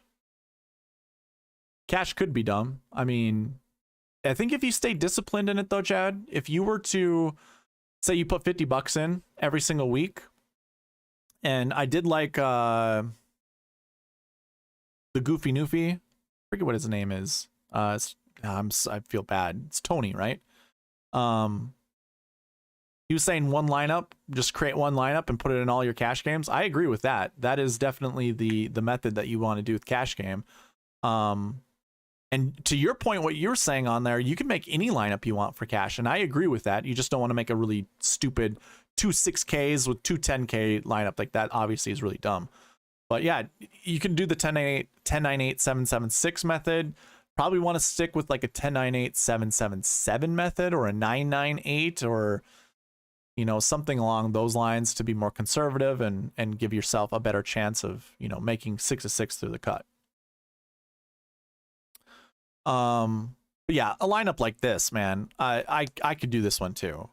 We don't know anything about Cam Champ. If I was just to put him in one lineup, one dart throw in GPP, I don't mind that. If Scott Stallings gets selected again, I'll probably have to remove him because I don't want to see that much of him. Here's an interesting, this is a Byron special. Well, Chad, if you were to put all the same lineup, you would be maximizing the amount of money you win. And when it's a cash game, like a cash lineup, you would be, let's say you put together a solid lineup. You get 5 out of 6 through the cut, and you have the winner in your lineup or whatever. That'll most likely cash you in each one of your contests. And if you're in cash game contests, that just means you're doubling up in each one of those. Now, you could mitigate your losses by creating different lineups. I understand that point. So if you were making 4 lineups and you put those in, let's just say you created like 16 lineups and you had 4 separate lineups that you just put into those 16 lineups 4 times each. You would be able to recoup all of your money back as long as, you know, the money you made back on those contests. Well, put it this way. You could have a strategy of doing a $10 double up, a $20 double up. Say you put 4 lineups in the $10, 4 lineups in the $20, and they're all different. The chances of you making your money back is probably going to be pretty high, especially if you kind of follow the same concept of golfers. And perhaps you might win all 4, you know, whatever, but you also kind of risk losing all 4. And that's the only thing I don't like about cash game. Is even when you're really comfortable, when you feel really good about your lineups, when you put those in, and let's say you put 10 lineups in, you play 10 contests, and you lose in every one of those, you kind of think to yourself afterwards, why the hell am I playing cash? This is stupid. I can't even win in cash. That's kind of what Josh was alluding to. Happened to me a couple times. I don't really like playing cash exclusively, because the same feelings that you get by playing GPPs, and if you were to lose money playing GPPs, it doesn't, like, honestly, it feels worse. It feels worse when you play cash and you don't win. But if you've got a good method and you select, you know, safer plays, and those safer plays are smart plays, then you have a really good chance. And I think that's what kind of Tony was talking about, is if you put one lineup in and it's a good lineup, then you cash in all of your lineups. You know, that's always a good thing. But again, if you don't cash, kind of sucks. One of the best things to do that I think we don't even talk about, and really I always forget about, is overlay. If you tell me in the chat, do you know much about overlay? If not, I'll bring that up, because overlay is a really good way to make money.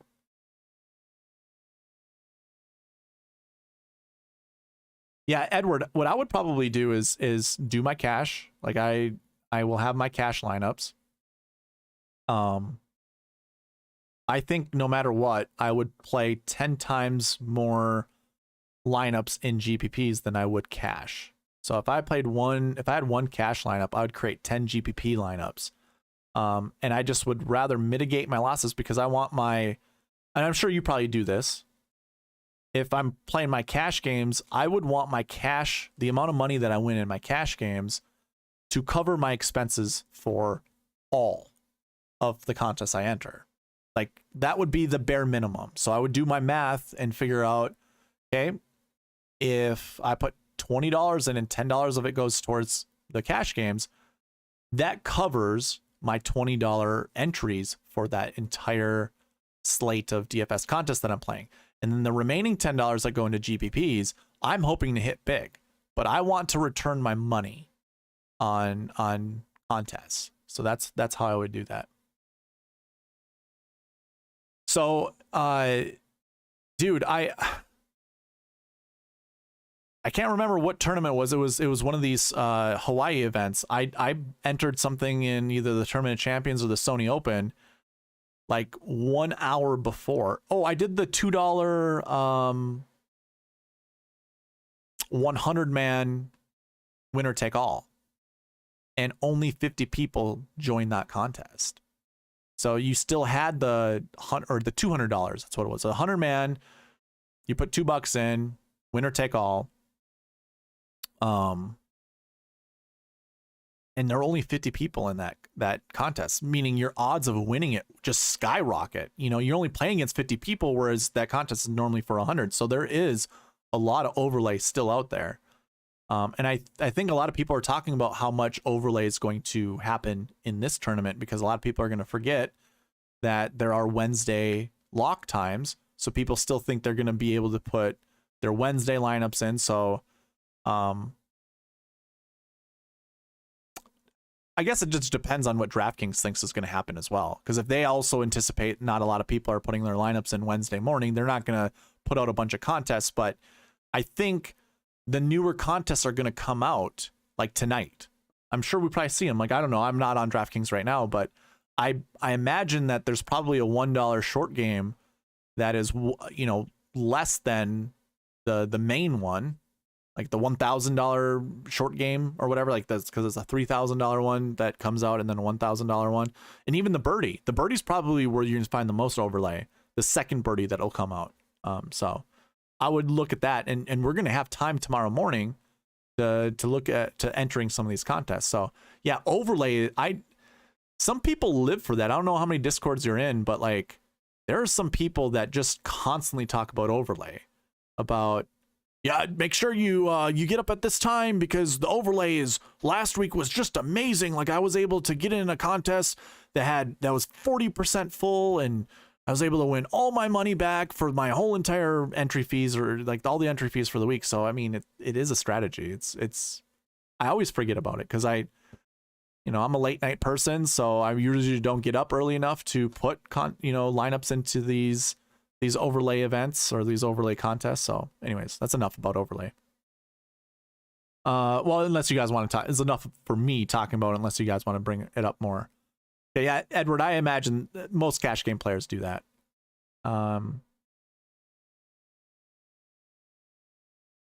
So what I like to do, Shot Like Harden, I'm going to create a video about this. I only enter contests where I can win all of my money back at minimum.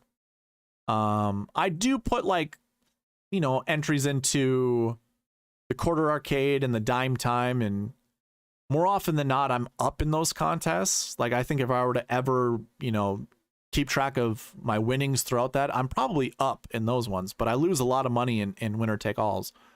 But I want to do those winner take alls because I want to get that money back that I put in, because I put in like $50 a week, and I always play that quarter $50 winner take all. And as long as I hit in one of them, I'll get my money back, and I get to continue to play, and I get to create more lineups. So Chad, that's how I create 100+ lineups every single week is, when I put a bunch of lineups into those types of contests, I just need to hit one to get my money back. That's it. And I imagine I would do it the more lineups I create. So it's kind of my strategy when it comes to building lineups.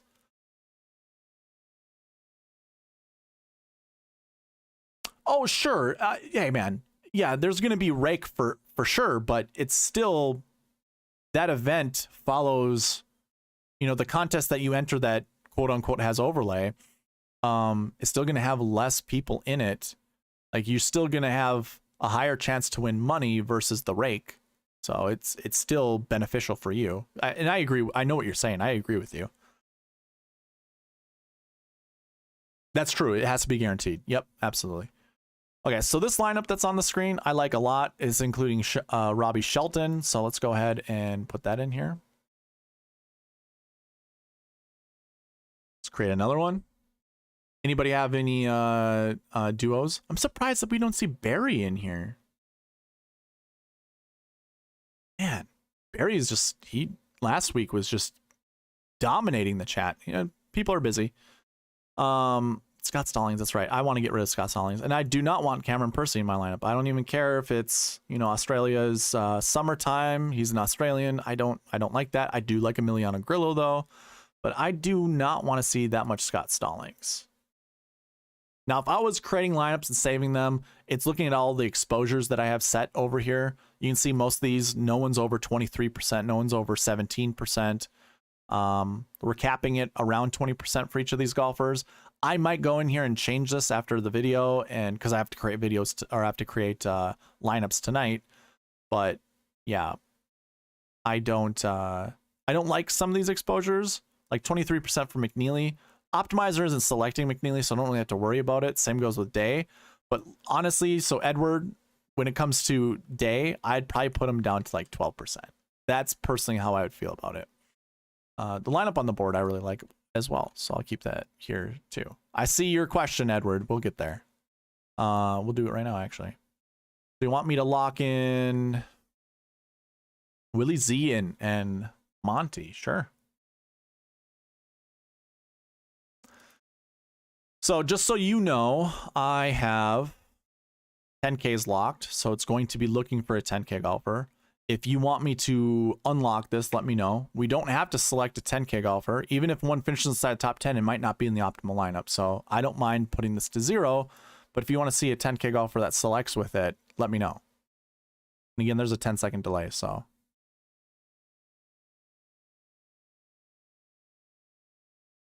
Let's see what it looks like when I just create one. You let me know, though. I'll create one with a 10K in here. Finau, Zalatoris, Montgomery, and 2 6K golfers, which not terrible. I probably want to open this up to a lower 6K golfer just to see. Yeah, so it looks like Alexander's going to be a staple in this lineup. I can obviously remove that. Can also remove Cameron Percy too. But yeah, not a lot of flexibility if we include a 10K golfer with this lineup. But again, you let me know. I'm going to open this up to a low 6K just to see what happens. I can just skip through a bunch of these, by the way. Okay. Yeah, so if we open up to a lower 6K, you see like Will McGirt goes in there, Cody Gribble. That's a good GPP lineup. I don't care for Taylor and Svensson continuing to stay up here. It looks like Svensson is going to be a staple that goes with Zalatoris and Montgomery. But sure, I'll make sure that we'll see if the optimizer selects a 10K golfer. It just might. And it doesn't. So that's good, right? So Zalatoris, Montgomery, our boy Byron liked Hayden Buckley this week, so he shows up quite a bit. I obviously like Dietrich and Gordon. This could be kind of a, a mesh of our two thought processes when it comes to building a lineup. There's Barry driving and listening. All right, well, hey man, don't be texting and driving. We don't need any accidents. Zalatoris, Montgomery, Adam Hadwin, Gordon, Stallings. So Stallings is going to continue to show up. Do you like Stallings, Edward? Do you want me to keep Stallings in here? Or do you want me to X him out? Because he's going to continue to show up.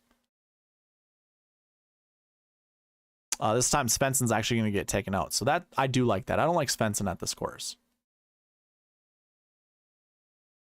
Ooh, so correct me if I'm wrong, Edward. This is a good cash game lineup as I see it. I don't know how you feel about it, but this looks like a pretty darn good cash game lineup.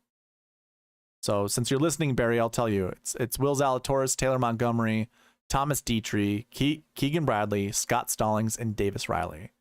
Seems like a pretty good cash game lineup. Seems like a pretty safe league lineup. It's not terrible.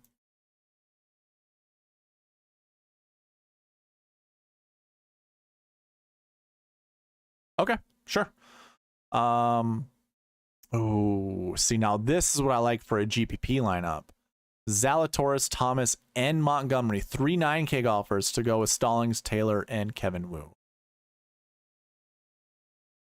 But we'll go ahead and get rid of Stallings. I'm with you, man. I don't want to see the same golfer over and over again.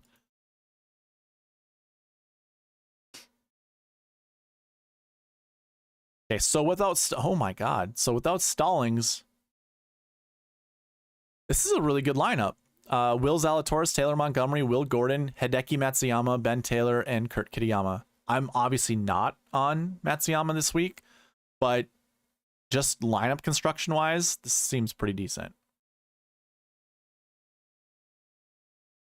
I'm pretty lukewarm, shot like Harden, when it comes to Cam Champ and Johnny Vegas. They're obviously at one point in time talented golfers. I still would say they're talented golfers. It's just obviously, I don't know if there's that injury status guy on Twitter was talking about Johnny Vegas before last week's event, how he had shoulder surgery, I want to say. And obviously he's good enough to play. He does have to play in order to maintain his PGA Tour card. So I think when people are like, well, golfers wouldn't play golf if they were injured. It's like, no, some of these guys are kind of forced to play, otherwise they'll lose their, well, I guess major medical. I don't know the rules with major medical, so but I imagine, they're probably either told they have to play or they play because they want to try to keep their card or whatever. I don't know how I feel about Johnny Vegas. All right, Chad. Nice to have you drop in. Good luck this week with your lineups. I'm going to try to make a run in the league because I don't like where I'm sitting right now. I'm only 200 points behind first, but I need to catch up sooner rather than later. So have a good night. Cam Champ, yeah, and with Cam Champ, I don't know enough about why he's been out. So if that's also injury related, also like I said, I'm lukewarm. I'm lukewarm on Cam Champ. I don't mind him. Yeah, I like this lineup a lot. I'm actually going to steal this one. Edward, if you want to dupe me, you and I can win all the money with that lineup. That seems like a pretty decent lineup. Okay. So when you say he finished last week 66 and 69, was that his final 2 rounds? Like, did he make the cut and those were his final 2 rounds?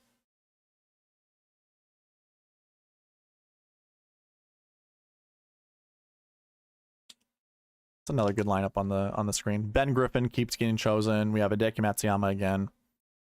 So Barry, it's Will Zalatoris, Montgomery, Gordon, Will Gordon, that is. Hideki Matsuyama, Ben Griffin, and Nick Hardy. Not terrible.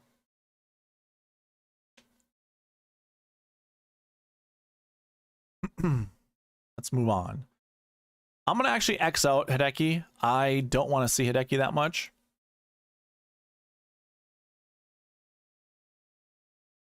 Oh, okay. Yeah, and I like that because that's also like Matthew Neesmith. He did the exact same thing. Didn't play well round 1, but then came back round 2 and 3 and was really good. Here's another good cash game line. Well, actually, I don't know. Smotherman isn't very safe in my opinion, but this is a unique lineup build that I don't have an issue with. Again, it does follow the 10-9-8-7-7-6 model, so you know, you make 2 substitutions. So we have 2 9K golfers. Obviously, we sub down a 10 to a 9. Then we have 2 8K golfers and only 1 7K. So we sub 1 7 up to an 8. That makes us have 2 8s. But then we do have our 7 and we do have our 6. So this one works out. Zalatoris, Montgomery, Dietrich, Hadwin, Bradley, Austin Smotherman. I don't mind that.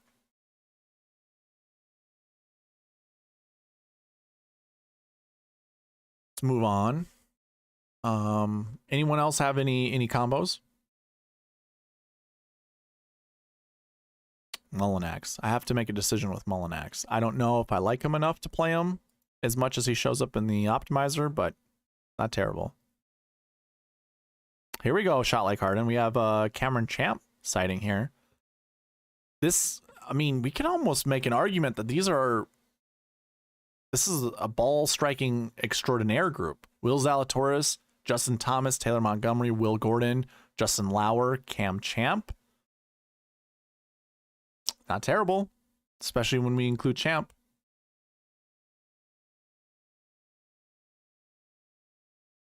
Zalatoris, Montgomery, Dietrich, McNeely, I don't like Bo Hosler. Gary Woodland, I don't mind that. So Barry, Novak, huh? Let's see. Andrew Novak, I like the name. Here he is, 115th in my model. Does he have good driving distance and accuracy? Because that's kind of my first thing that I look at. It's not the best thing. Yeah, so he hits the ball, 290 off the tee, 53% accuracy. Personally, I'm looking at 60 or above if he's going to hit it that short. Otherwise, I'd want to see him hitting it over 300 yards. Of course, this doesn't really tell us how powerful he is. He could be laying back with his tee balls and stuff like that. But I think we could do better. I think you could go to Henrik Norlander underneath and it would be better. Oh, by the way, one thing I noticed, because I was trying to figure this out before I went live, was looking at everybody inside the top 10 every single week. So this is 2022. I have filter on. Let's take that filter off. And I'm looking at my rankings that I have every single year. Last year, there wasn't much difference in my rankings. Like I added a grass 2, but this week there's no grass 2, so it's not like it's that big of a deal. But we're looking at about the same scoring criteria that go into my rankings. No one ranked higher than 100 inside the top 10 last year, going to 2021. Also, no one ranked higher. Well, if I include 9th and better and not include 10th place, we don't see anyone 100 or higher, but if we do include 10th place, we do have one with Sam Ryder. In 2020, I don't have a scoring model there. So the 2 years that I did have a scoring model, we're not seeing low ranked golfers. This is like a cream rises to the top type of leaderboard. And in all honesty, I think what I would probably end up doing here when I get off of this is go into my optimizer and remove all these guys that are 100th or worse, and just make sure the optimizer doesn't even select those guys. Then I can have some really high quality lineups and not have to worry about it. Now, of course, we get past the top 10 in some of these. There's Austin Smotherman at 126. Taylor Montgomery, believe it or not, last year was 145th in my model. That was because we really didn't know who Taylor Montgomery was. I wonder what his stats were. I don't have season-long stats. Okay, yeah, we do. Oh, he had 0 stats. Didn't have enough events, or maybe this was a sponsor exemption. I'm not sure. But look at that. He was very positive off the tee last year. Or not so much this. These were his season-long stats leading into it. So this could be 1 event, could be 2 events. I don't know exactly how many events it was, but it probably was 1 event, honestly. Look at that. Off the tee and putting, his strengths. He came into that tournament with really good off the tee putting, did really well at $6,200. So can we find someone like that in the 6K range? By the way, if you want to see more combos, just throw those in the chat. I will get to them.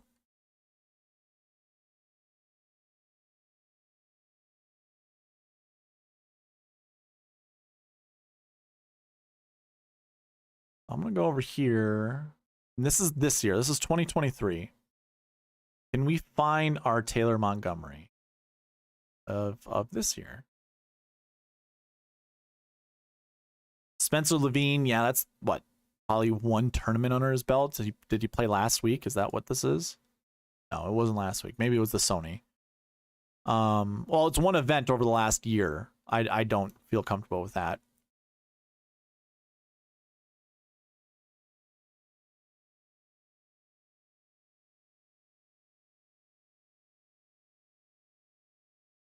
Okay, shot like Heron. I'll do Xander JT lineup. And you're right, Brem can crush it. It was funny, like Byron in our after our podcast yesterday, he messaged me and was like, or it wasn't so much it wasn't after our podcast. It was Friday, I want to say, maybe it was Saturday. He DM'd me and was like, he showed me a funny GIF. It was a guy revving up a motorcycle and it said Brem Brem, you know, BREHM, and which was wonderful. I mean, that humor to me is hilarious. And I'm like, yeah, I don't know, man. And he was like really high on him. And I honestly didn't really watch a lot of that round. I think it was probably the 3rd round because he ended up missing the cut, I'm pretty sure.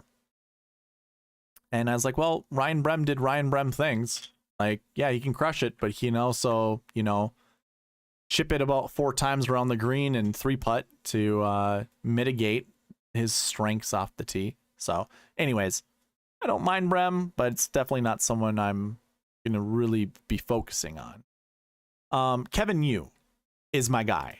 It looks like having that good off the tee. Oh, he doesn't have positive putting.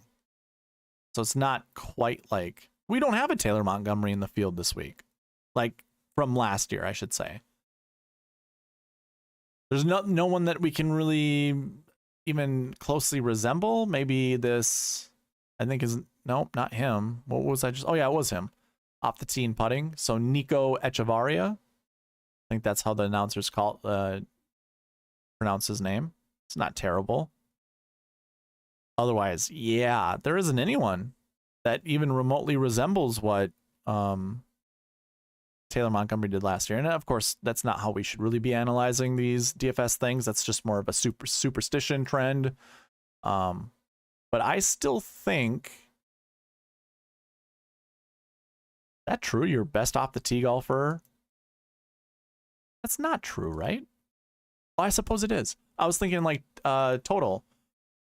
Rahm is 5th in this when it comes to strokes gained total, but he's number 1 off the tee. Yeah, that makes sense. That makes sense. You wouldn't think Spencer Levine would be up there. Do we have driving distance for Spencer Levine? No, we don't. Of course not. Okay, let's move on. Let's build some lineups. So I think Shot Like Harden wants some Xander JT lineups. Let's go ahead and do that. I'll clear all this out. Maybe I should leave some of these open or actually closed out, just so we don't see those guys anymore. Xander JT.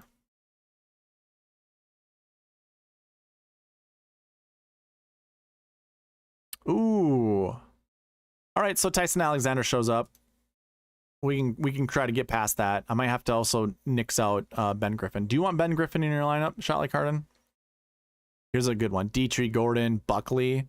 I'm actually going to open up Buckley. I'm going to close Ben Griffin. I'm not going to put Ben Griffin in my lineups, or I don't want to see him pop up this many times.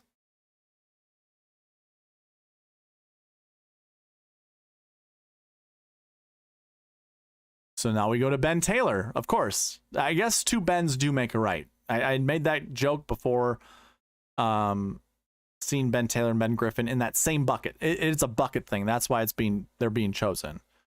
So Ben Taylor, I'm gonna say no to him as well. You can tell me to reverse some of these things, and we can go ahead and include them.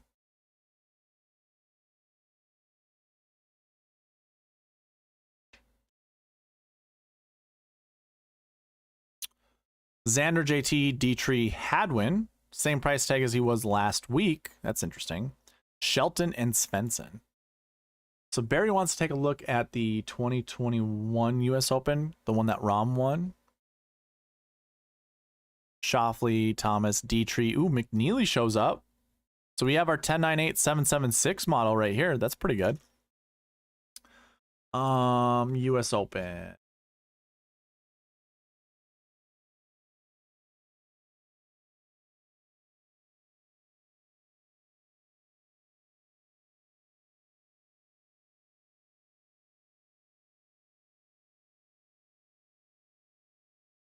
So 2021 US Open, you had Rahm, 11,000, Colin Morikawa. Okay. Okay. So that was at a tough Tory. 9,500. Louis Oosthuizen, who's no longer on the PGA Tour. Harris English at 7,300. And then what do we have? A bunch of 2.6 guys. Mackenzie Hughes as well as Guido. And again, rankings, they are all inside my top 100. Interesting. I mean, even the GPP winning lineup. So it didn't have Rahm. It included Oosthuizen, English, Morikawa, Xander. So the 2 9K golfers. So I had two 9Ks and 8K. 7, 7, 7. Those are your 6 golfers right there. So 2 9s and 8 and 3 7s. That's a cash game lineup right there, if I've ever seen one. So yeah, there's Xander to go along with Collins. So maybe Collins not a terrible play. You know, just from the eye test. I'm assuming Finau played in this tournament. I'm just not seeing him. Woodland's down here. Let's see.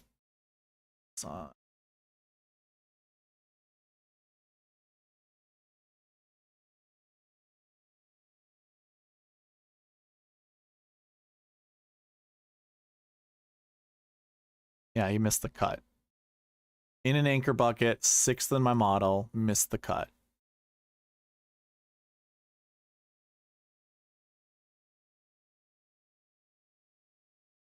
I mean, yeah, using the US Open is not terrible, but not a lot that we really want to take from this. Yeah, not great. Especially when I would give the edge over, I would give the edge of Finau over Morikawa. And of course, this was at a different part of the game, his game where he wasn't, you know, really as good as he is now. So we always got to remember golfers can change. Got to keep that in mind. But yeah, interesting. All right, Barry, have a good night.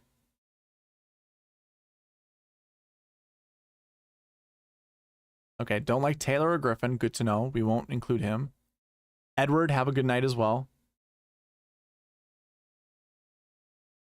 Absolutely, Edward. Absolutely. Yeah, I mean, I'll be right there with you, Shot Like Harden. I think I'll probably be playing a lot of Thomas Dietrich as well. So, hey man, we can go down in that ship together. He's a solid guy. Like him and Thomas Peters were the Belgian Bombers. Like that's their nickname. Actually, was it Dietrich that would be? There's another guy. Oh my God, do we remember that Euro golfer from a few years ago that really hit the ball far? That was from Belgium. His name's at the tip of my tongue. I think him and Thomas Peters were nicknamed the Belgian Bombers. I think Thomas Dietrich is not part of that nickname, but he is. Him and Peters. Anyways, I thought Peters was a better player than Dietrich, but Dietrich is kind of showing a bit more consistency. So, yeah, I really like Thomas Dietrich this week.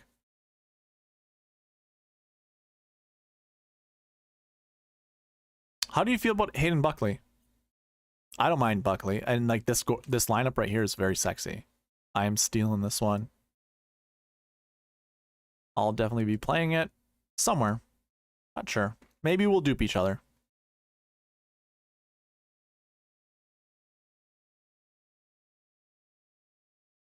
Hadwin and Streelman. I don't like that one. Doesn't look sexy to me.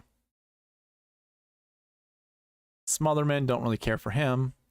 Do you have a third golfer you want me to stick with Xander and JT by chance?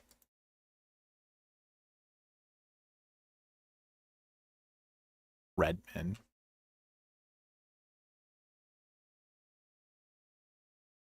Yeah, Jimmy Walker, man. So we're kind of getting to like barf levels here.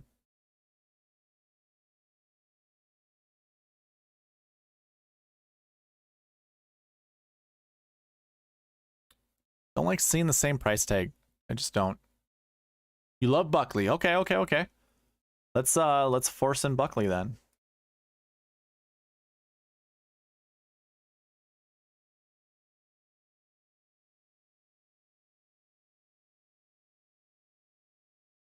Of course. So Benny Ann, I don't really so much care for. Hey, correct me if I'm wrong. You said you were putting a bunch of Benny Ann in your lineups 2 weeks ago. Try Homo with them. Okay. Yeah. Wait. Homo with Hayden Buckley as well as Xander and JT. I don't know if we can do that, but that would definitely be very stars and scrubs.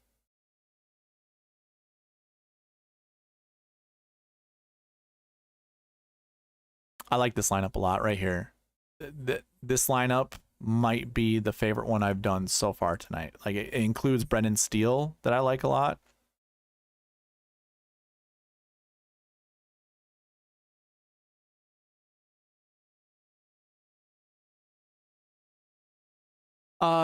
Jim, that is another guy, but I'm even Nicholas Colserts was his name. I just remembered it. I don't know how. Maybe it was you bringing up I think his name's like Nina Bauer, right? Or is it Niebauer? I can't remember. Or Ninnebacher? Something. I know who you're talking about. The guy who hits like 400-yard drives just with ease. But it was Nicholas Colserts was the guy. I think he's from Belgium as well, and I think him and Peters were the Belgian Bombers. Yeah, this lineup too. Man, Shot Like Harden, you're putting me on some guys that I like. And like if I don't have to dip into the 6K range, this Xander JT start is pretty decent. You wanted to see Max Homa though, so let's go ahead and do that. I also wanted to ask if you wanted me to try to put Buckley in there. I don't think we can, but let's try it anyways. I don't think it'll do it. Who knows? So it can. I don't mind Trevor Cohn. Like from what I learned from the Sony Open, the guy hits it pretty far. Let's test it out actually. $6,000.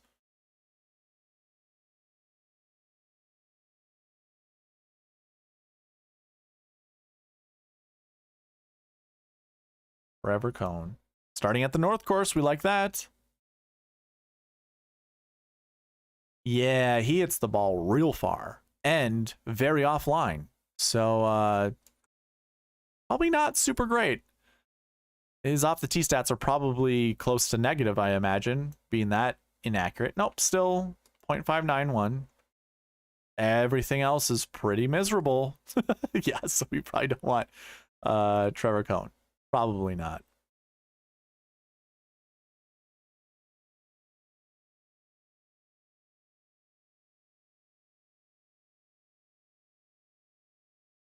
I don't know about Caleb Surratt. Oh, and I will not play Bill Haas. Like, screw that.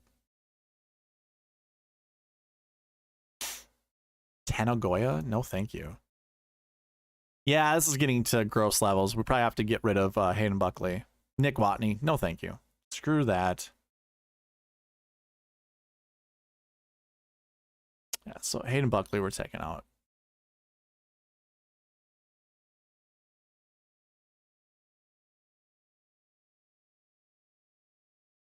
Oh my god, that's so gross. Do you like any of the low 6K golfers? Because I'm not going to include any. Like, I don't like anyone really in the low 6K range.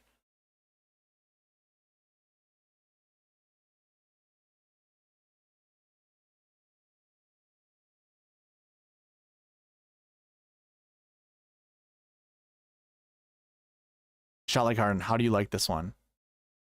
Taylor Moore, MJ Duffy. That's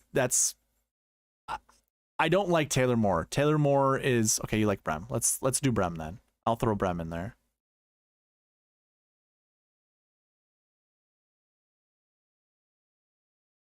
I'm gonna have to find him because I don't know, because I did this sorting thing.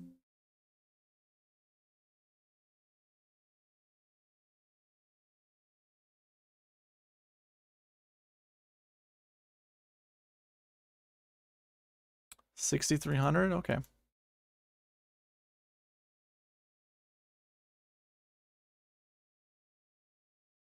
And it breaks. So I can't do Brem to go with Homa, Thomas, and Shoffley and fit all of the buckets.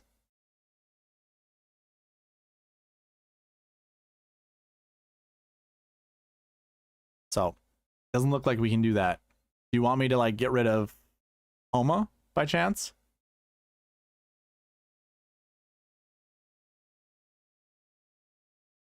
Jim, what kind of contests do you play? Do you play like cash game or GPPs? What's your primary method of contest selection? I think not playing a 6K golfer might not be super great this week.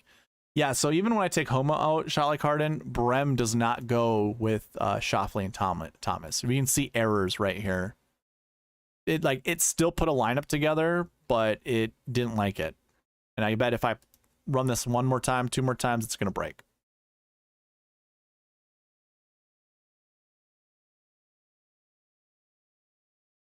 Yep, there it is.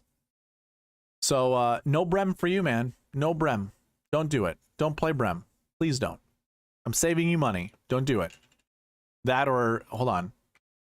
Let's see what Brem likes. Who you should pair Brem up with. Nobody. It doesn't like...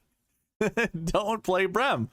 Oh, wait, whoa. I know why. I'm sorry. I jumped the gun. I know why it's breaking. I don't understand why you didn't catch this. I have 0 low 6Ks. Come on, man. You got to catch this for me. Oh, that's right, Jim. You and I battling it out in the league lineup. Okay. I should have just kept it as it was and just told you can play Brem, but it looks like you can play Brem and you can also play a really good lineup with Brem. That includes Max Homa, and I didn't even lock him in. Okay. Is that what you just wrote? I know there's a little delay, so you're probably going to catch up on this. It's a really good lineup. Do you like Party Marty Laird? Is that a golfer that you want in your lineup, in your life?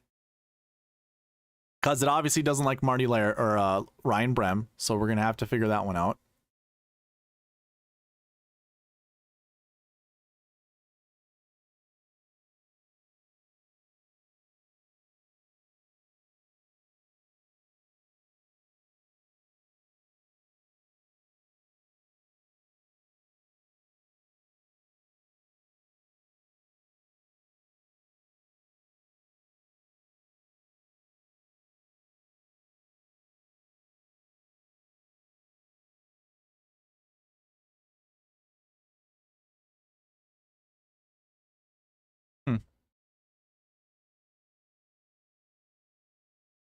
Okay, so no Laird. Gotcha.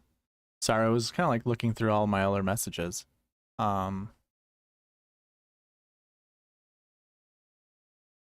Laird doesn't... Okay, so no Laird. That's fine. 7,100, 857. Let's go ahead and get rid of him.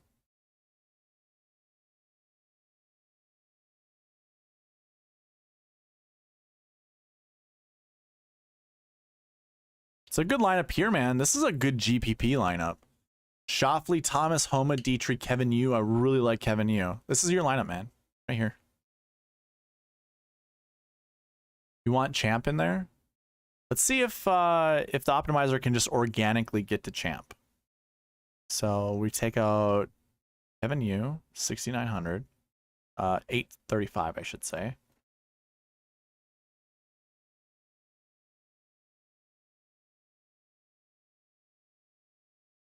And there's Cameron Champ right there.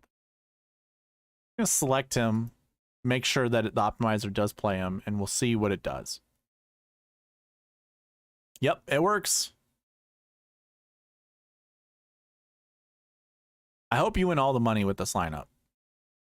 Shoffley, Thomas, Homa, Dietrich, Champ, and Ryan Brem.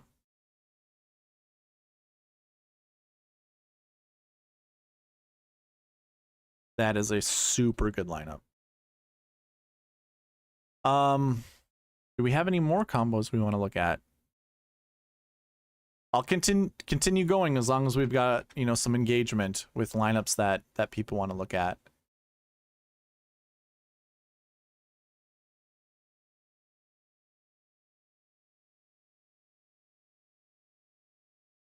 I'm doing it. I think that is winning everything. You're right. Yeah, we're not going to do Will McGirt. No, thank you. We don't need to go that far down. Come on. Optimizer. Get it together.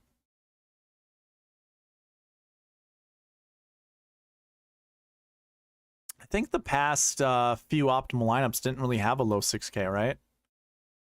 No 6Ks in 2018, 2019. We had a high 6K in 2019, 2020.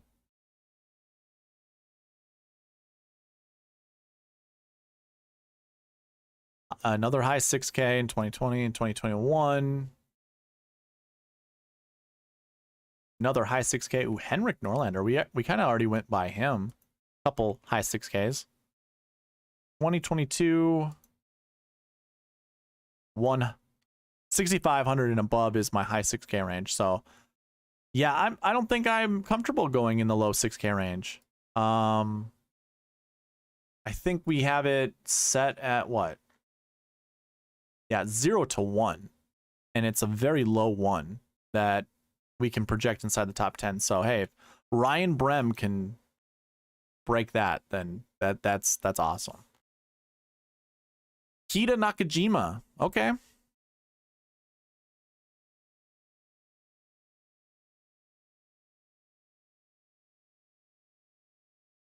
Yeah, I don't want Smotherman. I don't think Smotherman or Streelman hit the ball far enough for me to want to play them. So now they'll get taken out. That's fine. I don't mind Ben Taylor. Ben Taylor hits the ball far. I do like this lineup. Gonna take out Champ before it takes out Alexander, but let's go ahead and take out Alexander because I don't know if that's just recent form that's playing into his rankings, but I don't really care for that.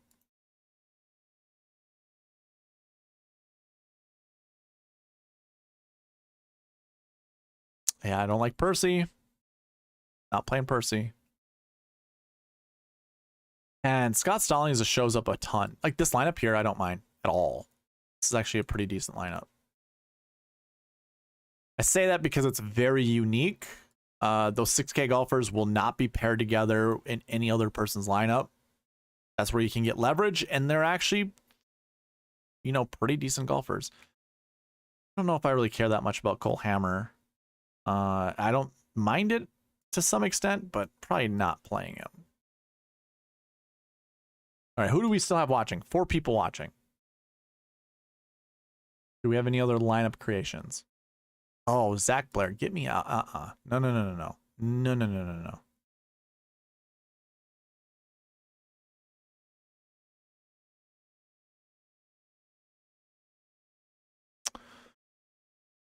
This is a good lineup.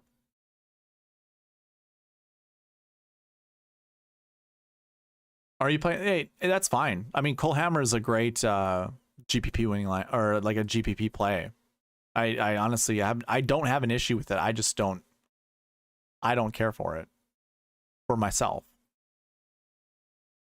Ooh, this is my favorite lineup so far. I've said it once before, but this takes it, and both have Brendan Steele in it, so I'm sure I'll get screwed by playing Brendan Steele. I like those lineups. Was it this one? See, I did save a Cole Hammer lineup, so there's that. Nick Hardy with Brendan Steele. Yeah, hey man, that's not terrible. Sean Johnston, what's up, man? Rom, JT going to be the chalkiest. What lineups come up with those two? What's T-Ganks all about? Is that a nickname? Oh, thanks. You're saying thanks. T-Ganks. Oh, sometimes streaming is fun, where you just like brain fart, you know. Obviously I knew you're saying thanks. Rom, JT. Yeah, let's look at those lineups. T-Ganks. Oh my god. Flip it and never let it down. Never let it down. Why can't we do this? Oh, Sean, if you're new to SweetSpotDFS, I don't like playing golfers from the same tee time. Very rarely does it show up inside the optimal lineup. Yeah, you're right, Charlie Harden. It rarely shows up in the optimal lineup. Not saying it never can, because it has. So obviously that, you know, I'm giving you percentages. So it's like 7% of the time we've had golfers from the same group finish inside the optimal lineup, and maybe like 10%, maybe a little higher than that, finish inside the GPP winning lineup. So just because the percentages are against you, I don't like pairing guys up. So they're in my marquee tee times. They're both in group 1. I can come down here and open this up, but this is why it's failing, is because it doesn't like selecting more than one guy. Totally up to you. Not a terrible thing. All right, Gabriel, what's up, man? Gabriel, if you got some lineups you want to look at, let me know. So anyways, yeah, if we use Rom and JT together, here's some lineups. I'll make like 5 to 10. If you want to see another guy in here, Sean, let me know. Just be like, hey, can you add this person? Can you add that person? I certainly will. So I like a lineup like this: Gordon, Griffin, Svensson. I don't necessarily like Svensson. Like, I like Justin Lauer better than I like Adam Svensson this week. So 897 Svensson. I think that's where I'm going to take out and open up Justin Lauer to be in another one. So I do like Rom Homa. We saw a lot of good lineups. We built a few with Rom Homa, I think. But we'll build some more. So here's Rom, JT, Dietrich, and Gordon are my 2 favorite 7K golfers. So them showing up here, and I talked about this in my rankings. They just naturally showed up. But from the eye test, those were the first names in the 7K range that I gravitated towards. So I really like them. But here's some lineups that are appearing on here that aren't terrible. This is a really good GPP lineup that I just have on the screen. This is also another good GPP lineup. Having Dylan Fratelli, I think this is a course that Fratelli is actually decent at. He hits the ball far, not super accurate, gets on streaks. So keep that in mind. But if you're truly trying to win a GPP, it's not terrible. I'll just create 2 more. And then we'll move to the Homa and Rom lineup. Yeah, so something like this is good. Taylor Moore's on my blacklist, so I don't want to play Taylor Moore.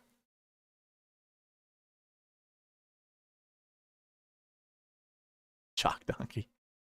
Oh, I like this lineup. Stallings, Ben Taylor, Benny Ann, and Kevin Yu. So that's a good one. I like that. So we can go ahead and add Max Homa to this. I do like Max Homa, and I'm sure I'm going to eat a lot of chalk. But again, I think you just need to leverage 1 or 2 guys in your lineup to actually have leverage. We don't need to pivot off of leverage just for the sake of it. I think we already created this lineup, but I like it a lot. I don't know if I already have this saved, but I am going to save it. Let's see, Doc Redman would be in it. No, I don't. I think it's a different one. Cool. Yeah, I don't mind playing Doc Redman this week. He has very little, like, decent form, but he has shown to be a decent golfer in the past.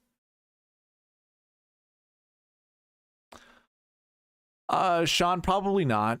I don't... so I don't trust myself, and I build like, I mean, I have 100 lineups reserved already. I'll probably put a couple more in after I'm done with this video.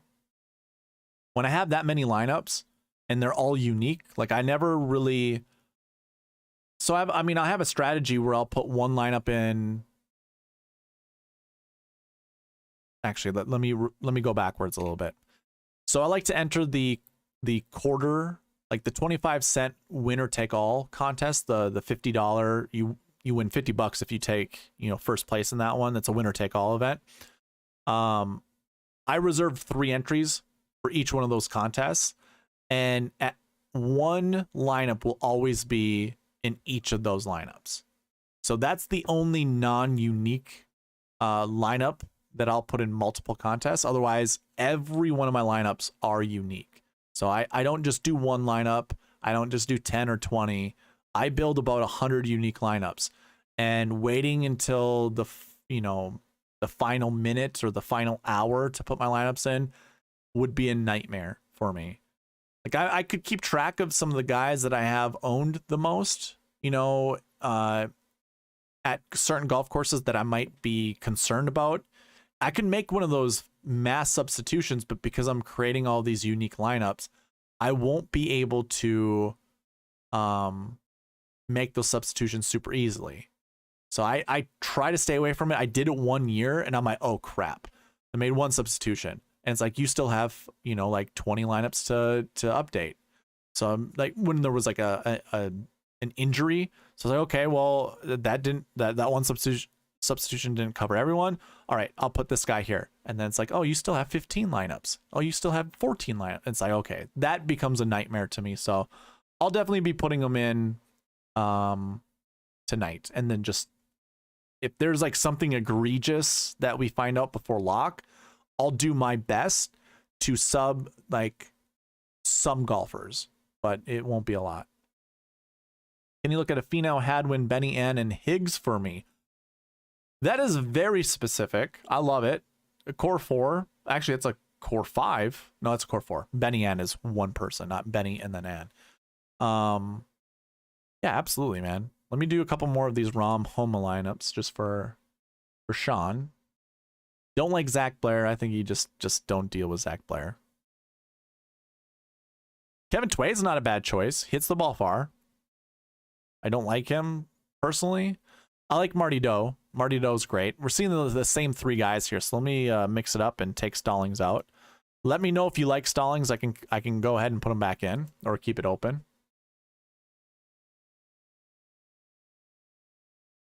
Gordon, Hadwin. Here's your Benny Ann and Hadwin, Gabriel. Ida Nakajima. A fun name to say.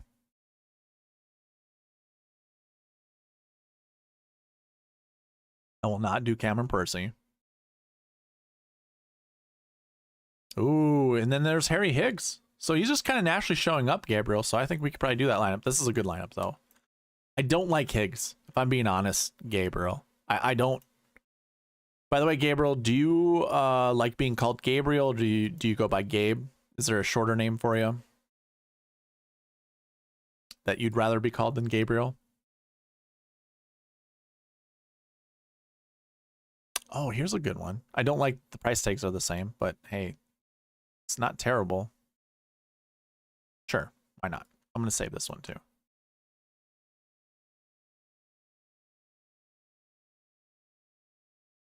Got to make lineup building for me a little easier towards the end of the night here. Cool. All right. I'll start calling you Gabe from now on, because that's obviously easier to say. I like this lineup too, man. Holy crap. Holy crap. All right. We'll do that very specific lineup of yours, Gabe.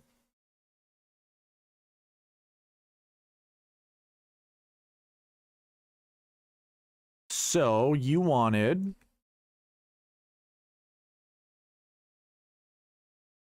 Finau Hadwin,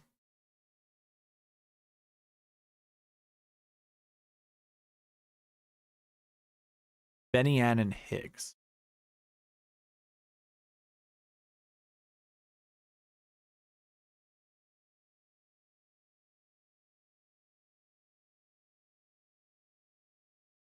Okie dokie.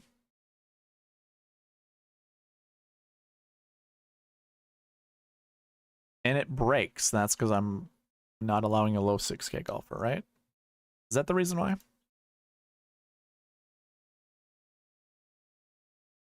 No. Yeah, so you're breaking the optimizer with all the buckets that I have as anchor plays, so my minimums. I can actually copy this over. We can just change this to a 0. Just see if it's the minimums that aren't allowing it to happen.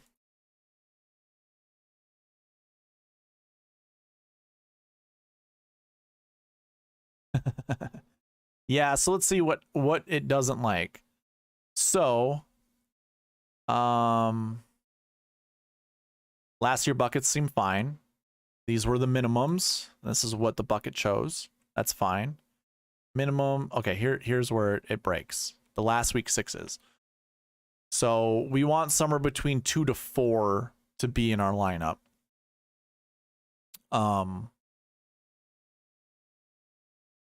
Maybe we take out a last week 3 as well as a last week 5. Actually, last week 5 is probably a decent one to select.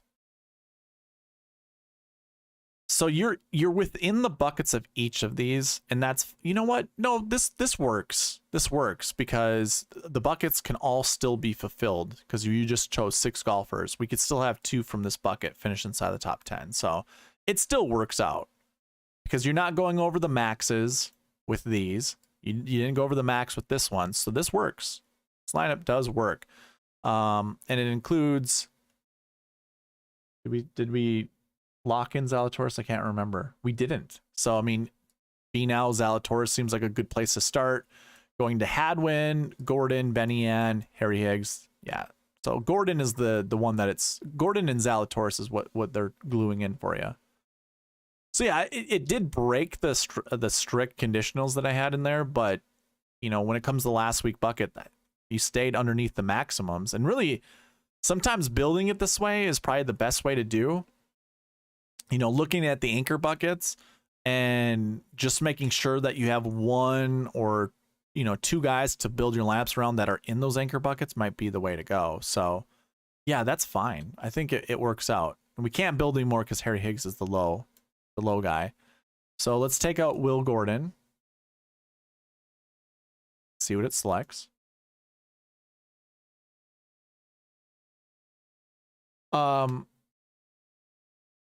Okay, so let's unpack that.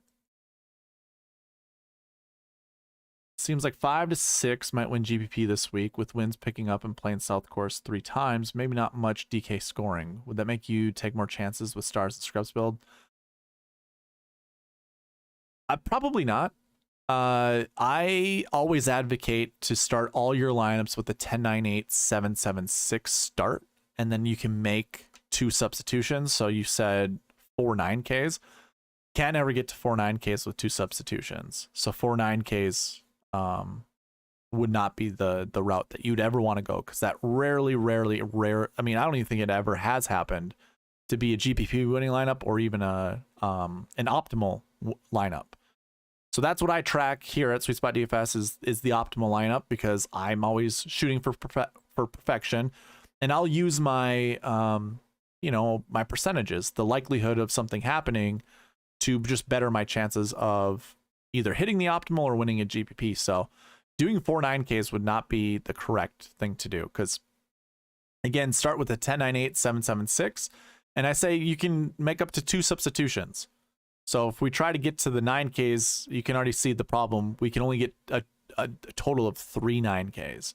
So you could do that. You could go 9K, 9K, 9K, 7, 7, 6.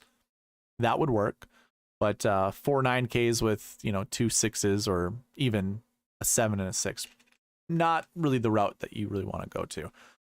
But to answer your question above, 5 or 6, I think the only way that happens is during one of these weather splits. It is so just somehow, and I don't see it. It could be because we went over this earlier. What I'm trying to say is, like, the wind. So this is Torrey Pines North, and then there's Torrey Pines South. They're on the same location, so the wind would never really affect one course more than another. And it's pretty wide open. Like, there aren't a lot of trees that are covering this. So we wouldn't get like a really crazy, tournament or round of golf where wind didn't affect one course and not the other. Because if that were to happen, and say, like, you had your, like, the majority of players in these DFS contests had a majority of their golfers at one course, and that course, say, was like, a little bit off of location. So say we had a course here and then maybe a course like over here. And I mean, that's the airport. So let's just pretend this was a wooded area. Like, the green here are trees, as opposed to it being like, swamp or whatever this is, marshland. And say this was covered and the wind didn't really affect that. That's where I would see like a really huge difference between the two courses and the two, like, different rounds of golf, but everyone's going to be affected pretty much the same, which kind of then, like, there's no advantage. I think as long as you just, build kind of a smart way, we're still going to see a GPP winner have 6 of 6 through 6 of 6 through the cut. So I think probably we don't worry about that. Back to building lineups, though. Gabe, which one did you like the best out of these lineups? Do you like Zalatoris? Should I switch it up and not have Zalatoris? Sean, by the way, you're welcome, man. I love talking golf, so if you got more questions, send them on over.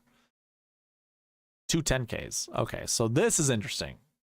So again, we, like I was talking, Sean, use the 10 9 8 7 7 10 9 8 7 7 6 approach. So we have 1 10, an 8, a 7 7 6. We sub one of those 9s up to another 10. It makes this lineup work.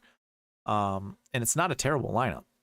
In fact, this would be a low leverage, or this would be a high leverage play, because putting Finau and Morikawa together by itself wouldn't be a very high owned combo, but putting Finau, Morikawa, and Hadwin together would also just not be a high owned combo. And then you add in Higgs and Ben Taylor.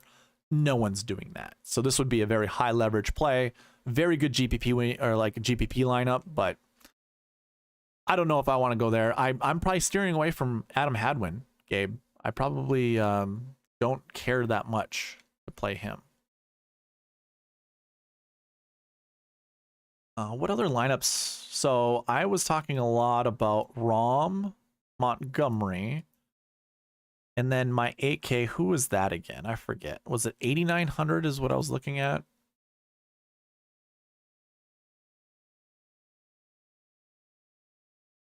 No. Davis is kind of an interesting choice. Probably Rose would be my choice, honestly.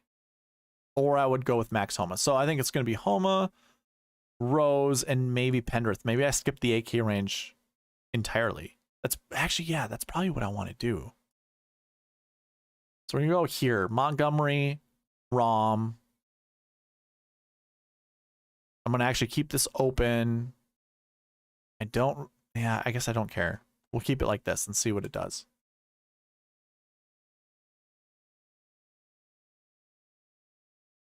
Lauer, Griffin. I don't want to see Griffin that much anymore. 969. We'll remove him. Dietrich and Gordon, of course. Like that. I like seeing that. Stallings and okay, yeah, Alexander can be removed. That's fine. I'll probably have to remove Stallings here shortly too, because I don't want to see Stallings that much. See, this is a good lineup if I didn't kind of have a disdain for Taylor Moore.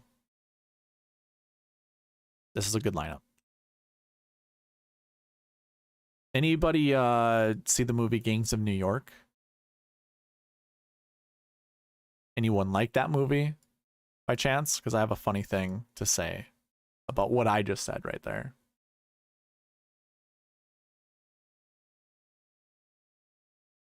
Ben Taylor, yeah, so I don't really care so much for Kevin Streelman, but that's not terrible. I like this lineup.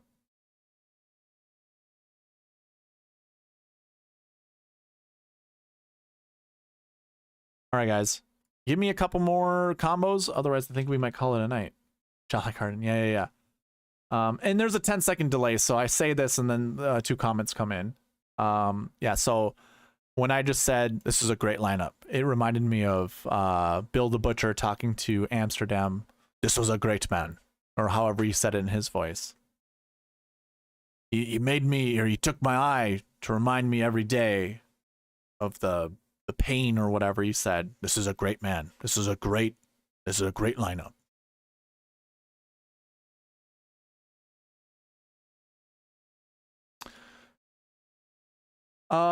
So I include course history in everything that I do. Course history is also, so I have these buckets that I've been talking about, but I also include, so this is my scoring. You could actually go back in this video. I talked about what I include in my scoring model, and my scoring model spits out the rankings for the golfers. So it's based off of the scores, what my golfers are ranked upon. And this score is actually used in my optimizer to select golfers. So you can see I have tournament history here. That's what the TH stands for. That's quote unquote course history, tournament history, whatever you want to call it. That is included. But also when I, make my lineups, I have these course history buckets. So based off of past top 10 performances with golfers with these course history, I mean, the buckets mean something. I also have a video on that explaining what the bucket system is and what each one of these numbers represents. So I just want to play, a max of these guys. I usually put some of these minimums in there to make sure it selects at least one of these guys. But the one thing that I love doing about this is if we were to go to my spreadsheet, which, by the way, Sean, there's a cheat sheet available. This is available to everybody. Has all the information that I talk about in these videos. It's available to you guys. You would have to make a copy of that because there are always bad actors in every facet of life. I don't want someone going in, vandalizing my spreadsheet for other people to use, and then me have to use my time and energy to restore it. So that's why I have you guys make a copy of it. But to answer your question, I have these course history buckets here, and I also have, I go through the bucket system, like the summaries here. So we have course history buckets right here. I tell you how frequently they show up inside the top 10 and basically how many golfers you want in each of these buckets. So I do a projection every single week, like really good course history. So having a top 20 or better finish on average at this event is actually a really good indicator of success. So 27.66% of all golfers from this bucket finish inside the top 10. almost every year we've seen a golfer from this bucket finish inside the top 10, all but 1 year. We have 7 golfers in that bucket this year, where we normally see 7.8. So I do all of this analysis that goes into each one of these buckets. So yes, to answer your question, I definitely do look at course history. I think it's really important. It's naturally included with all of my in my information. Shot like Harden, dude. I love Gangs in New York. If I see that that's on for free anywhere, I just automatically do it, because Daniel Day-Lewis, holy crap. Like, Bill the Butcher is one of my favorite characters, despite him being kind of a jackass. Yeah, it's a great one. This is a great lineup. Sean. Well, I mean, like, I just started doing live videos. I think live videos really help with notoriety and getting people in here engaged and stuff like that. So I just started. This is my 3rd one of doing this, but it takes a while. Takes a while for, you know, you getting some steam and you know, I'm not too worried about it right now though. I'm doing a lot of these YouTube videos because eventually I'll have a website that I want people to go to use, you know, behind a paywall, and that way I can kind of make this a career and do these videos and try to educate as much as I possibly can. So I appreciate the sentiment. That's lovely to hear. I enjoy that. And good luck to you too, man. But yeah, as much as I'd love to have more viewers, we're cool with this. I like the group of people that come in here and participate all the time. Shot Like Harden's one of those guys. Barry's one of those guys. Gabe's one of those guys. Joanne usually comes in here. We've got our little nuclei, a little community. It's good. So yeah, I try going live every Tuesday night. So if you want to come and participate with us, have conversations, feel free. You know, and the 6 people watching, I don't know who they all are, but I know some of them. Anyone, feel free to comment. Let's see here. Well, I don't know how many more lineups we need to create, but I think we're getting towards the end of our time.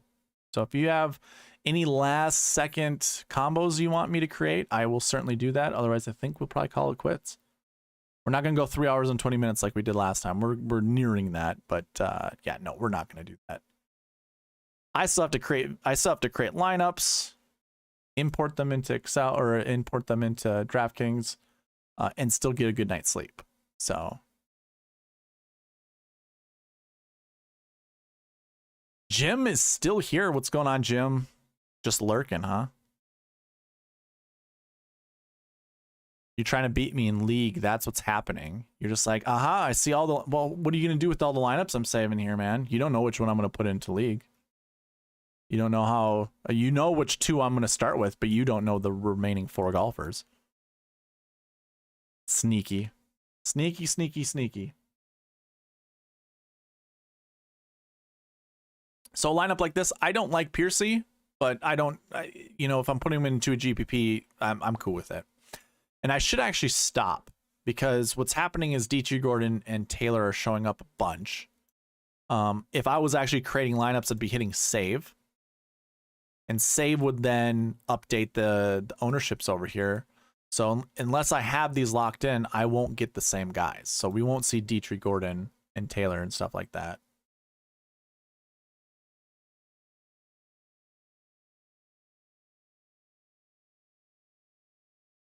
I don't like Hadwin that much.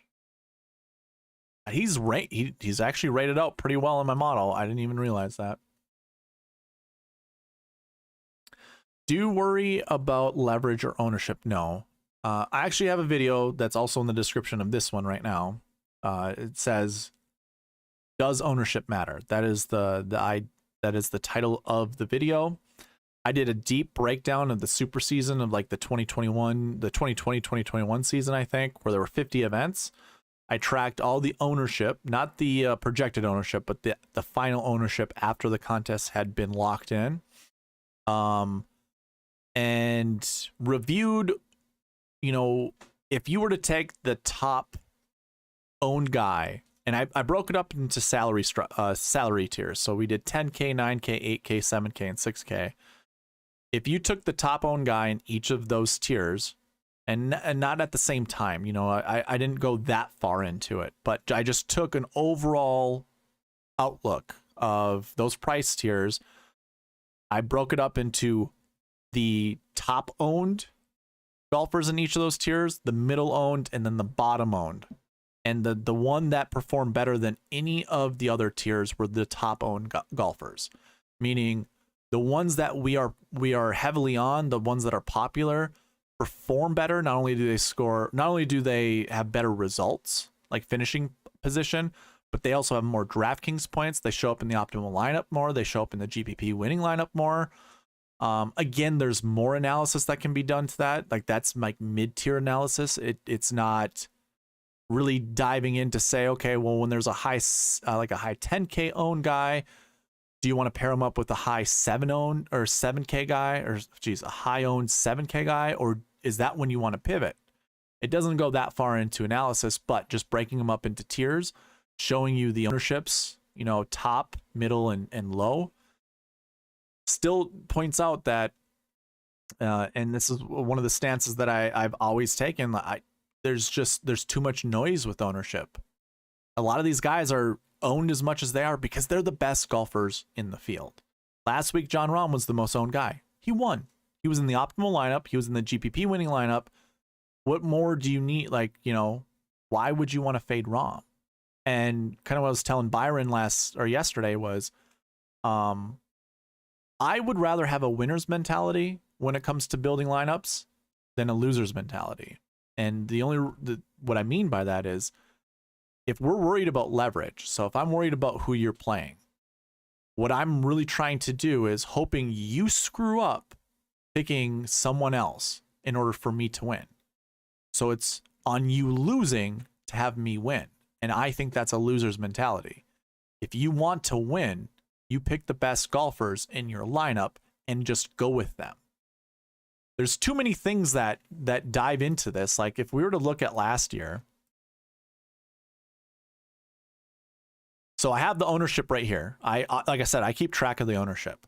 So we're going to see some 7%, 5%, 0.94. So Pat Perez was in the optimal lineup at 0.94%. He was also $6,500. So you can either focus on this number or maybe you focus on that number and realize, yeah, not a lot of people are going to go down to $6,500.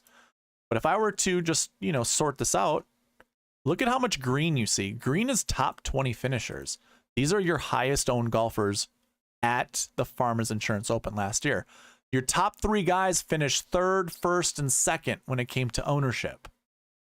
I literally think, I mean, ownership is one of those things that I'll get to Degenerate 75. I think he's actually, it's a smart play, and I'll tell you why it's smart on his end. But when you see something like this, your 3rd place guy, your 1st place guy, and your 2nd place guy are your top 3 guys and own guys, and they're also in the optimal lineup. Pretty foolish if you just decided to fade them because of ownership. You know, like, so we'll talk about those golfers. So Jon Rahm, so who would you pivot to? You know, do you go to a 10K golfer or do you go to a 9K golfer? Just to make this easier, let's go to a 10K golfer. Well, you can see the other 3 guys. This doesn't help you win a GPP at all. This actually just eliminates you from winning a GPP. Is just pivoting to another 10K golfer last year. This doesn't work. Rahm was the clear-cut choice. The public decided, yep, Rahm is the best golfer in this field. And guess what? He is the best golfer in the field. And he performed the way you would anticipate him performing. You too, Jim. Good luck, man.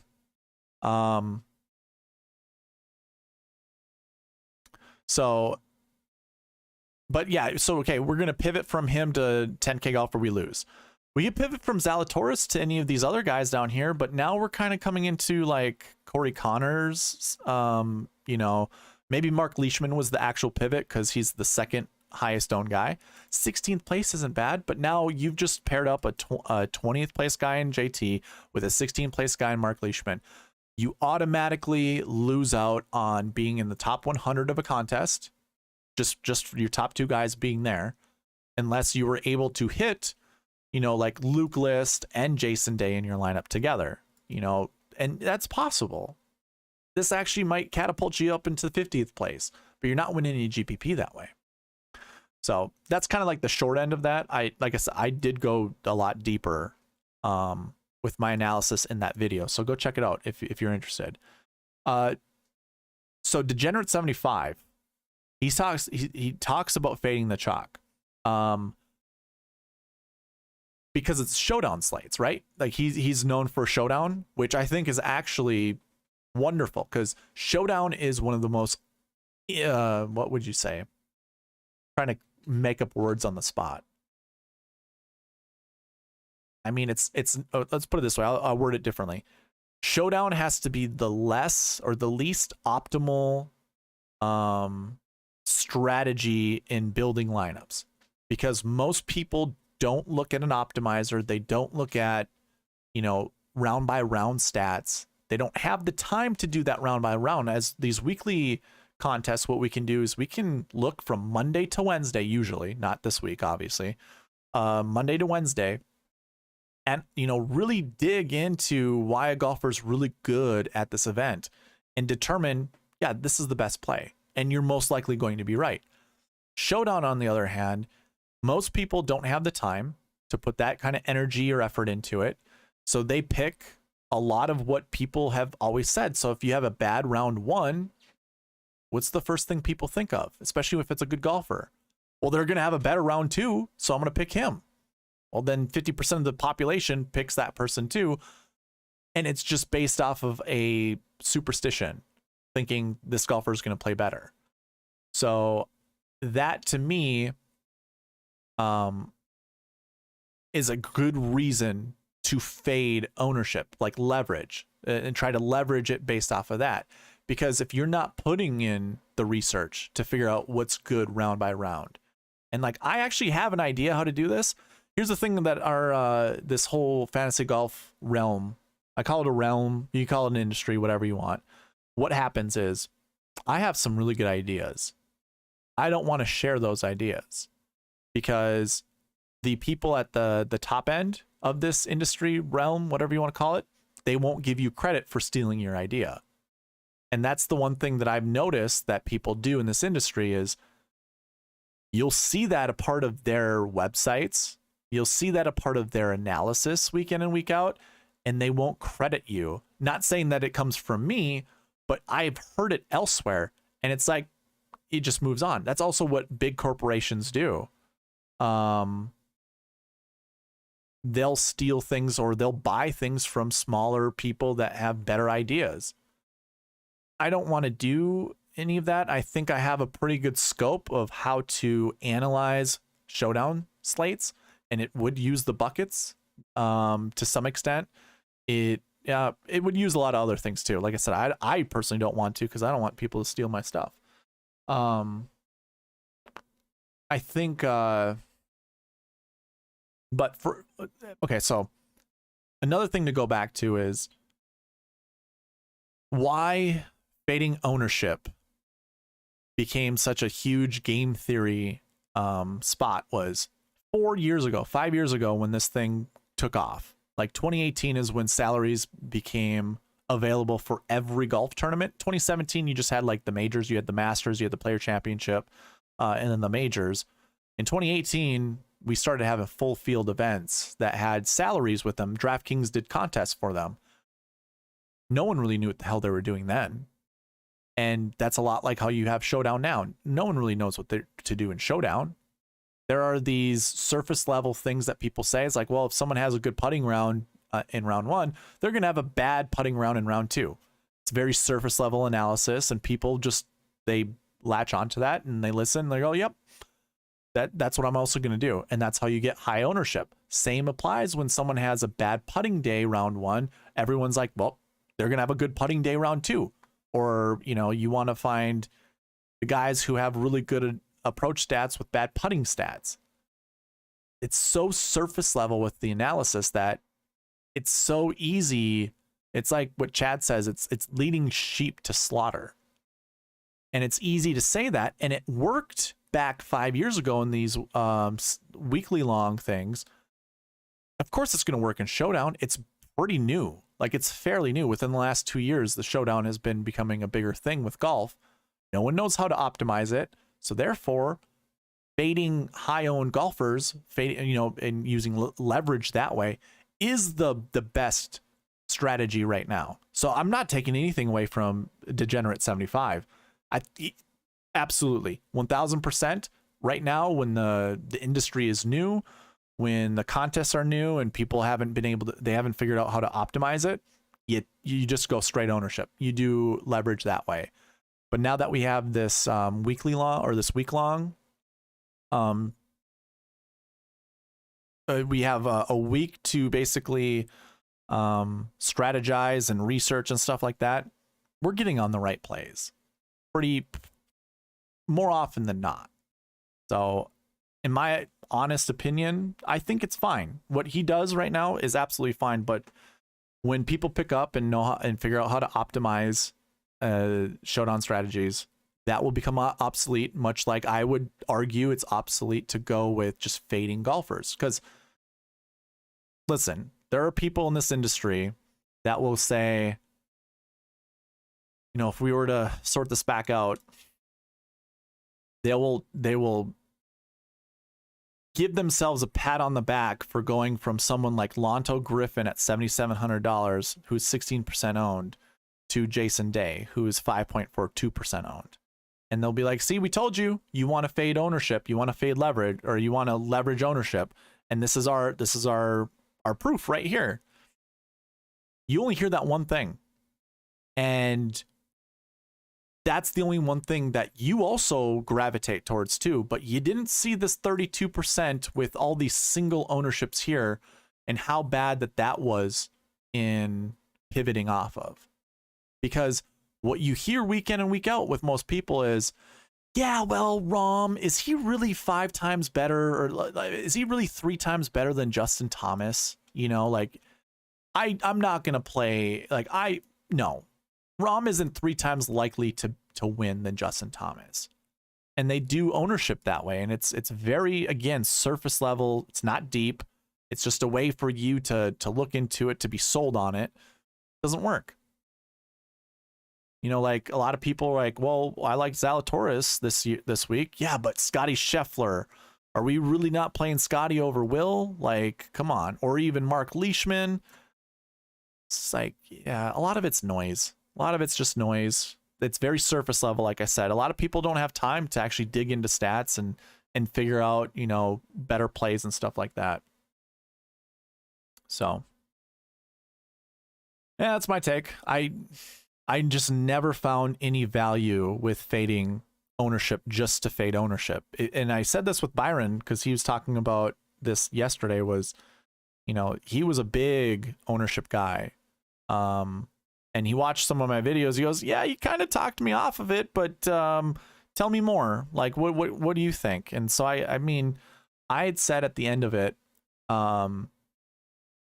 if you want to use it for your tiebreaker, do that. That makes sense. I have no issue. You can use anything for a tiebreaker. You want to use grass splits as a tiebreaker? Do that. You want to use putting splits as a tiebreaker? Do that. And by tiebreaker, what I mean is so if we look at 2023, and because I have the course history 1 bucket, we want a golfer from here.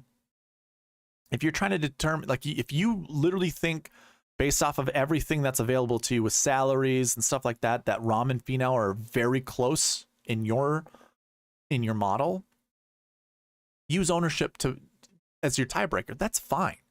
But don't go into this and go, yeah, no, Rahm is going to be 30% owned. I'm not playing Rahm because of that. And then you just go straight to Finau because of that. You're doing yourself a disservice. That is not the right approach. To me, it isn't. Now, it is an approach. You can certainly do that if you want. I think it's a very, very bad approach. And I don't think I think you'll be, you will fail more than you'll succeed doing that. But that's all that I have for that. It is one of those things that kind of bother me. First of all, I don't like definitives in just about anything. And everything that I talk about is just, I try to keep things open-ended. I don't try to really convince you one way or another. Like, obviously, we were just talking about building lineups and having minimum anchor buckets. Yeah, we could probably take this off. Like, we were just talking about that last week, you know, lineup, or the lineup that had last week buckets that didn't fit for us. It wasn't this one. And it's like, oh yeah, no, that works. You know, I'm not going to sit here and say, no, you have to play 2 last week 6s, and you have to play 1 last week 1. It's the only way you're going to win a GPP or take down the optimal lineup. It's like, no. There's different ways to get there. But having a structure like I do, I think is a better strategy than most. I don't know if it's the best, but I track how good these buckets are, like how successful they are. And I mean, Gabriel, you're always, you know, Gabe, Shot Like Harden, you guys are always watching my videos, always commenting on them. I review the buckets every single week. I think the worst we've ever seen the buckets do was 31 out of 36. Like 31 succeeded out of 36. More often than not, we see 33 out of 36. You know, 3 buckets don't hit. And now that I've been able to track it a little bit better, we find out that if you do follow the buckets to their, you know, to the T of bucket, you still can win GPPs by following the strict guidelines that I have for you, the strict conditions. So yeah, anyways, let's do 2 more lineups to end this off with. Gabe, if you have a lineup, let me know. Actually, I'm going to keep this as is because I do like Rahm and Montgomery. These are my 2 guys that I want to build my lineups around. But I don't want Bill Haas. I really don't. I don't want anyone in this low 6K range. So get out of here.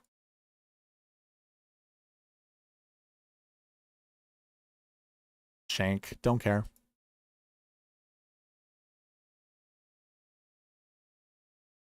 Don't care about armor.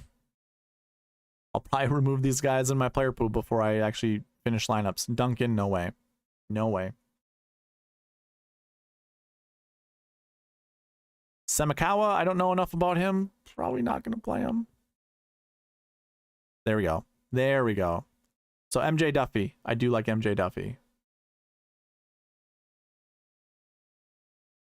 Yes, I did, right? Shot Like Harden, did you ask for Finau Homa?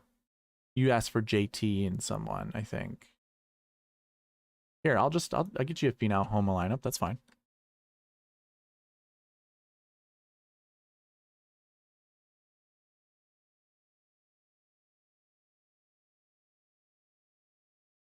Oh, it is also including my lineup that I saved. Okay, so let's do this. I just saw Scott Piercy, and I know I talked about how I like Scott Piercy, but I absolutely don't like this lineup. We're not doing it. Screw it. Well, the first one shows up. That's not terrible. It has Hadwin in it. Did you like Hadwin? I think that was also in your, you know, yeah, Smalley's good.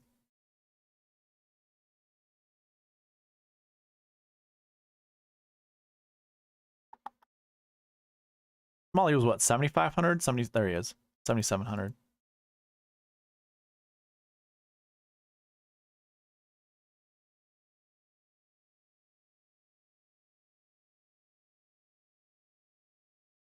You liked Hadwin, right, Gabe?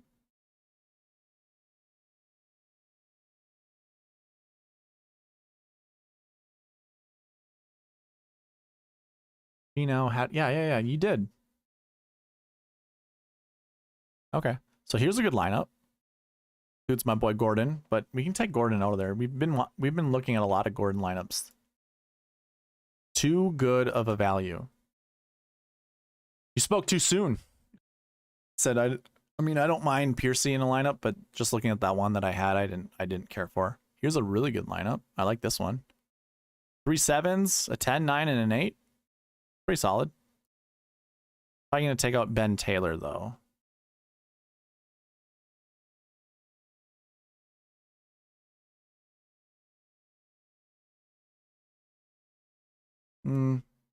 I don't mind Tyson Alexander, but probably just gonna skip it. There you go, man. So Griffin gets added to golfers you've already told me you liked. Hadwin, Benny Ann. You told me you like Smalley now. I didn't take Ben Griffin out of there.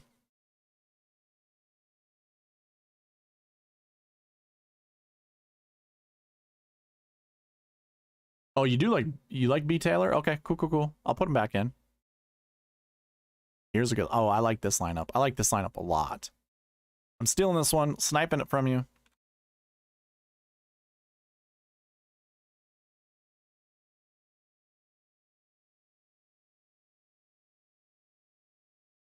All right. I'll keep this open. See if it picks Ben Taylor.